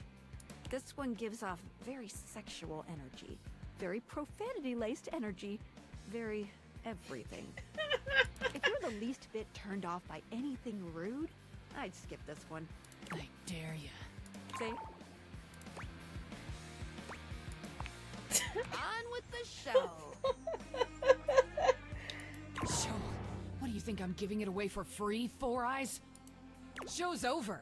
Everybody get the duck out. What a rude duck. Let's go see if our ghost friend is there before we go to bed. She is.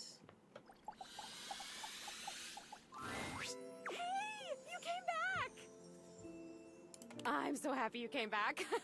Being up here in the attic, it feels like people only come up for little bits of time and then they try to leave as soon as they can because, I don't know, for some reason a lot of people think attics are scary. I've never felt that way. For me, it's like a playground up here. Like what? Huh. Yeah, I guess that makes sense. Spiders are pretty scary. I do wish people would stay longer though. Even if they can't see me, it would be nice just to watch them. Like human TV. Jeez, I wish I had a TV. Hey, now that I'm thinking about it, how can you see me? Yeah, I mean, I used to watch you move boxes around and search for that same amazing Christmas sweater every year. Though you have stopped coming by lately. But you've never even looked at me before. Like, through me, which is cool, but never at me. Whoa, awesome! Tell me everything! Okay, you say thing. Thing, not person. So does that mean...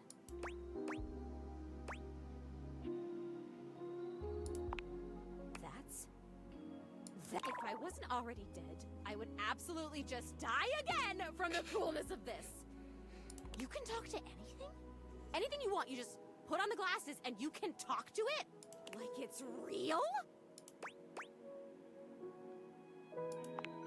Wait, so then how are you talking to me? Because I'm not a thing.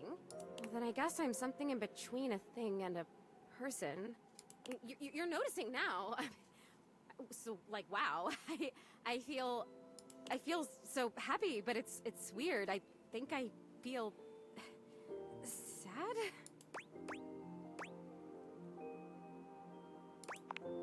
No, it's okay. I don't feel sad, though. I felt sad a lot when I was alive, but since I died, I've just been mostly happy all the time, and I haven't had to think about the stuff that used to make me so sad. I think there's something about being a ghost that makes things harder to feel. Like, sadness can feel so heavy sometimes, and if I can't even lift the latch on the attic window, how am I gonna lift something as heavy as sadness, right? Aww. It would just fall right through me. That's kind of funny. I guess that's funny. Yeah. But your glasses, this idea that you can talk to anything, to anybody, like, does it feel like you have friends? What does it feel like to have friends?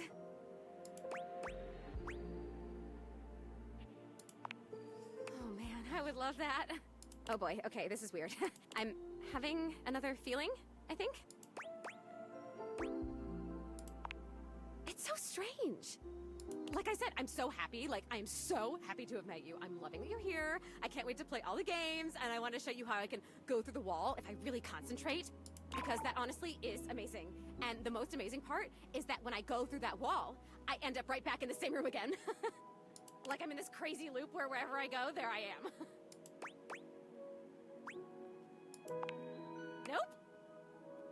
But I want it.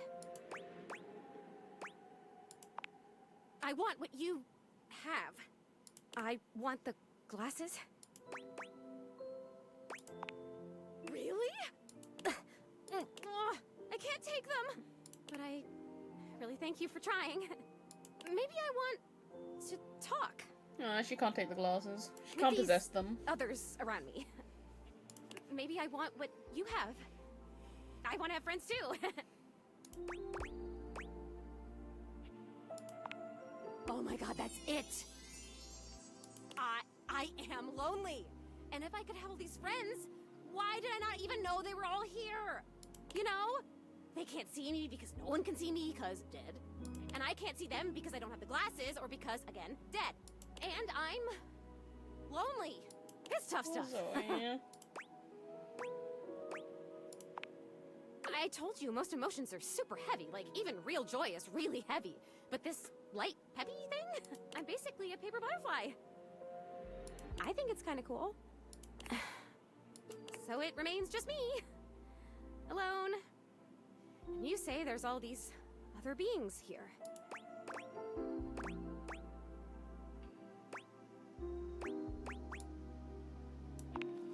Yeah, you can talk to every object here. It must feel overwhelming sometimes. Even just talking to you one-on-one, I'm overwhelming myself. I don't know, there's something about you though. And not just those glasses. There's something about you being here that is making it so that I can feel these things.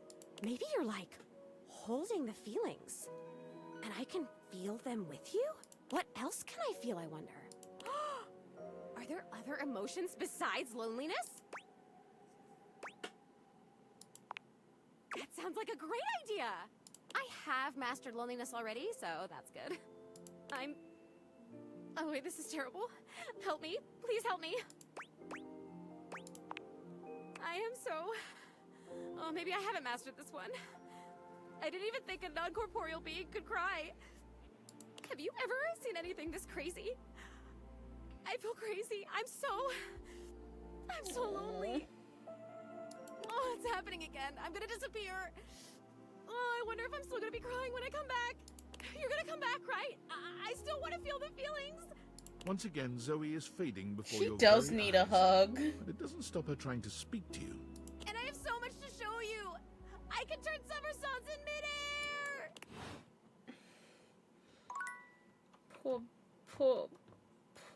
Poor girl, man.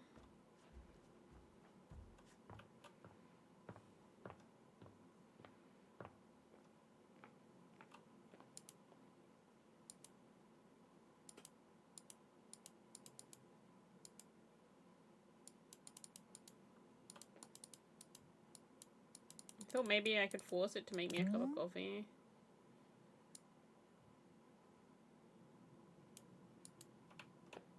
I guess not.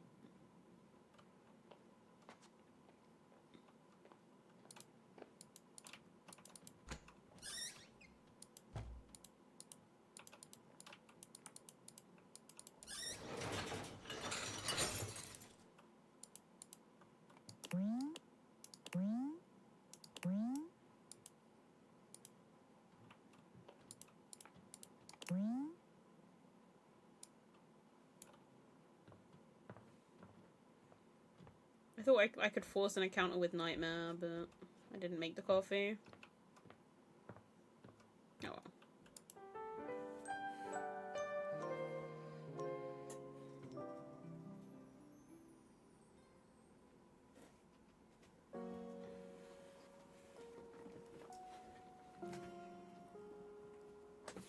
I don't think we'll have enough time to get through all the dates for today, but we can do 2 more maybe?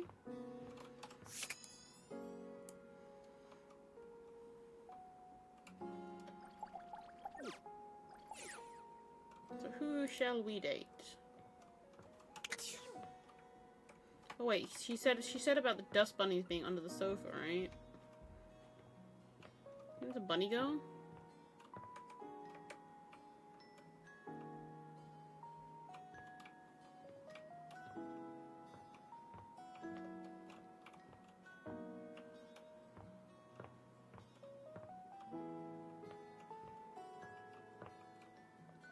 I don't see anything under the sofa though.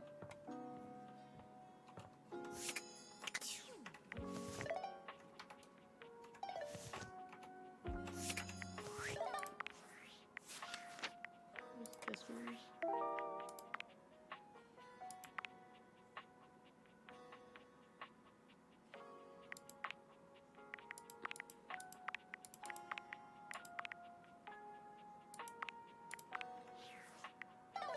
Guess we ask the sofa? Koa gives you a friendly wave, patting the couch next to him. Hey, buddy. Come over. Take a look.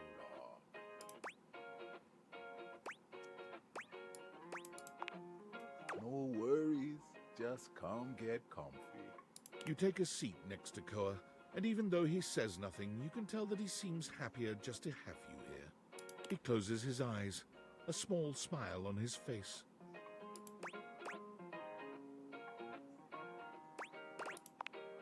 Neither of you says anything. Somehow, the longer the silence stretches on, the more comfortable things feel. Physically, you're on your couch, but mentally, you're at a Hawaiian beach, listening to the waves lap against the shore. Koa is practically radiating comfortable satisfaction. And the happier he is, the happier you find yourself in turn. Beautiful. Just beautiful. Thanks for sharing the vibes today, buddy. Now, before you go, or I fall asleep, I got something for you. My car keys! Sure did. You haven't really been going anywhere, so I wasn't rushing to find you and give them back. But us being cool felt like you should have them back now.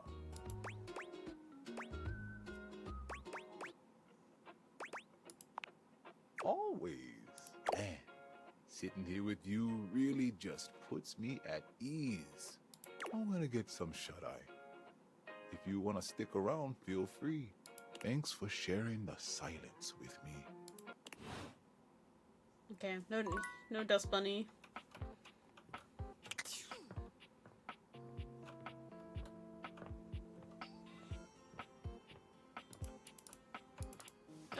the dust bunny?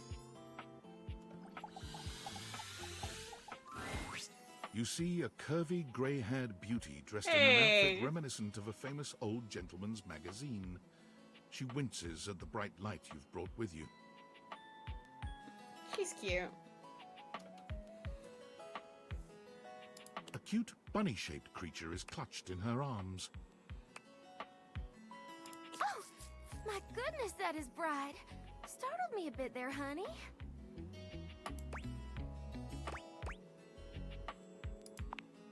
It's all right.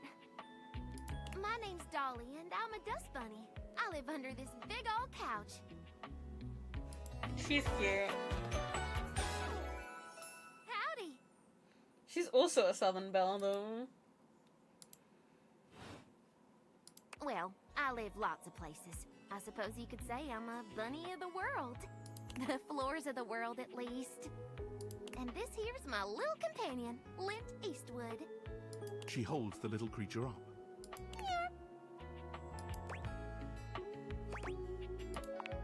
Put a finer point on it, why don't you, honey? My stars. I didn't know I had a sweet talker on my hands. Yeah. I'll be honest with you. Flirting isn't my love language. I'm a bunny who is more than she appears.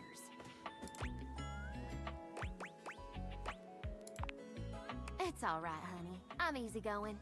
You got something for me, or should I get back to work?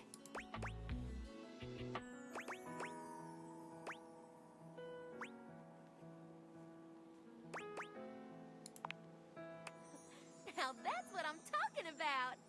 Listen, I just got out from under that couch, so let me stretch these dusty gams and hop around a bit. I'll be right here warming myself by the fireplace if you want to come back through sometime. I'd sure like to see you again. Mm-hmm. Talk soon, honey. She's cute.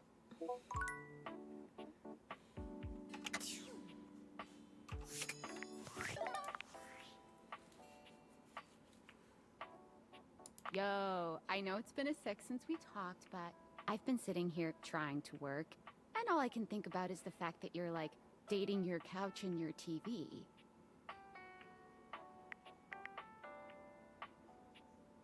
Ah, sorry, friend. I don't mean to complain. Just, I need to know how your whole, like, household object harem anime is going. You think? Is it or isn't it? Oh, you're just realizing that now, huh? It is Yeah, that's hard true. out But she there. is still cute, At I least think. you don't have to leave your house to struggle. The rest of us have to get dressed and shit, do our hair, put on a little makeup.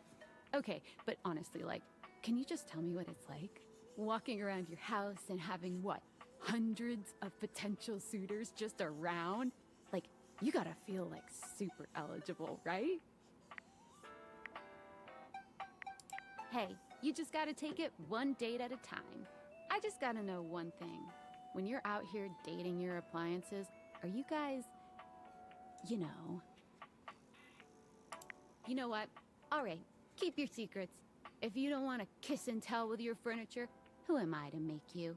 Alright, well, I've wasted enough of my workday. All my love to your household object lovers or whatever. Bye. Thanks, Sam. Okay, we'll finish today's stream up with the bed. I think she's just about to crack. It feels strange to walk into your bedroom with so much tension in the air. After all, this is where you go to relax and recharge. But you told Betty you'd give her the day to consider her confession. And now she waits for you, seated at the bed like usual. You're struck by the realization that no matter what happens here, everything will change from here on out. Thank you for coming. I hope you got a good night's rest.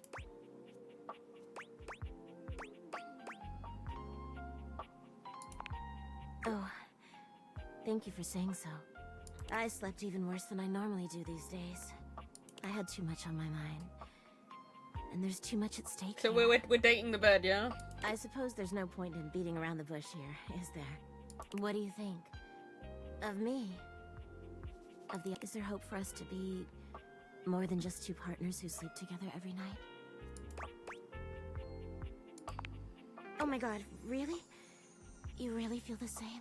I mean, it's the meter's set to love, so I assume that's what you guys want.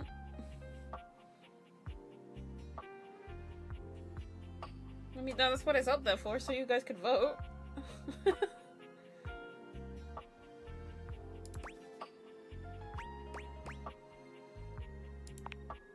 I can't believe this is happening. I always thought this was a fantasy I'd take to the junkyard.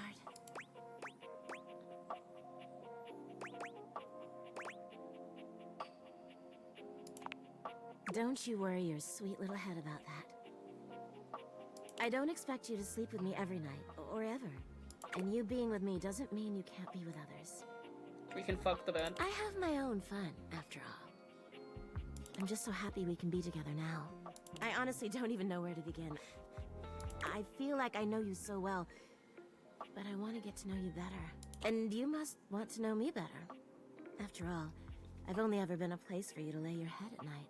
You've never seen me for who I truly am until now. Tell me what you want from me, my love. All I want to do is make you happy.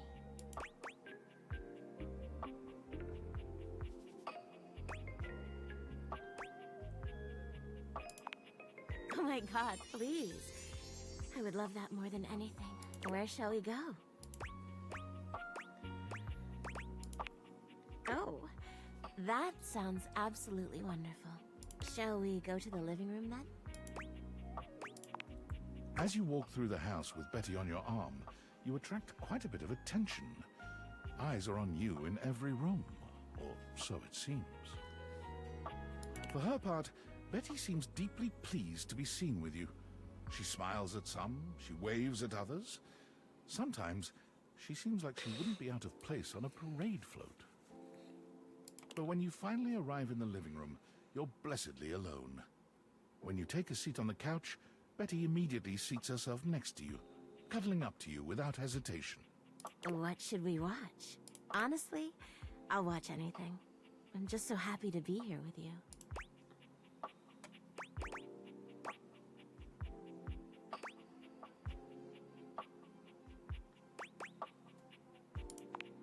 Oh, Nightmare and I love scary movies.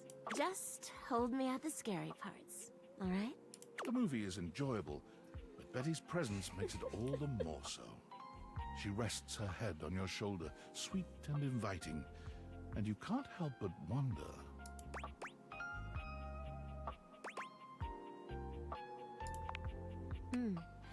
What's on your mind?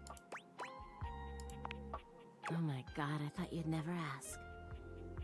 You and Betty make your way upstairs, hand in hand, giggling like teenagers. You've slept on Betty for years, but never truly slept with her. Tonight is a night of firsts. After tonight, you'll never look at your bed the same way.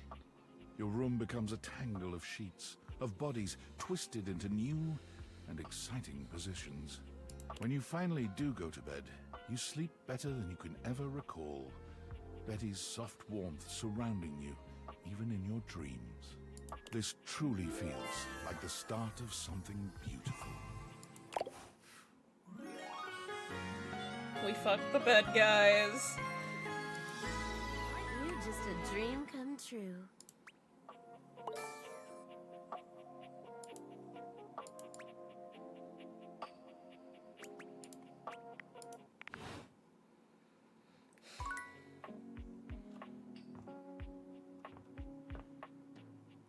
There we go. Yeah.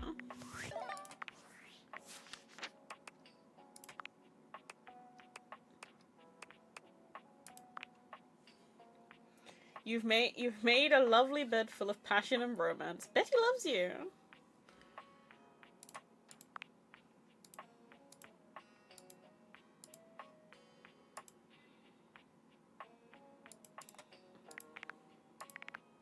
Well, there we go.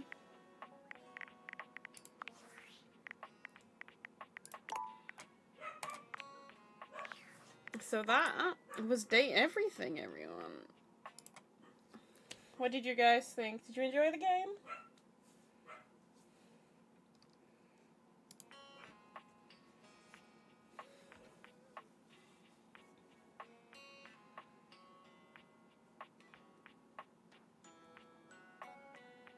I mean, it's a silly little game, but I think it's quite fun. It's something a bit different. I'm trying to think of like a good name for like dating sims on like on a Friday, but I haven't managed to come up with anything yet. Because you know we've got like Souls like Sundays. It's gonna be. I think I'm gonna stick with the way I've sort of got it planned out at the moment. So it'll be JRPG Wednesdays. We could do Frisky Friday. Yeah, JRPG Wednesdays. Some kind of game on Thursday. Dating Sims on a Friday. Community Day Saturday. And then Souls Like Sunday for the time being. That's what I'm thinking of going with.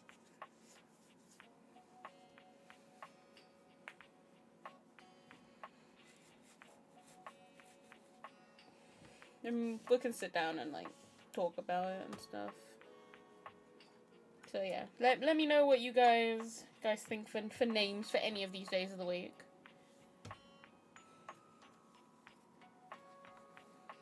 And then we'll go from there. So, thank you guys for watching.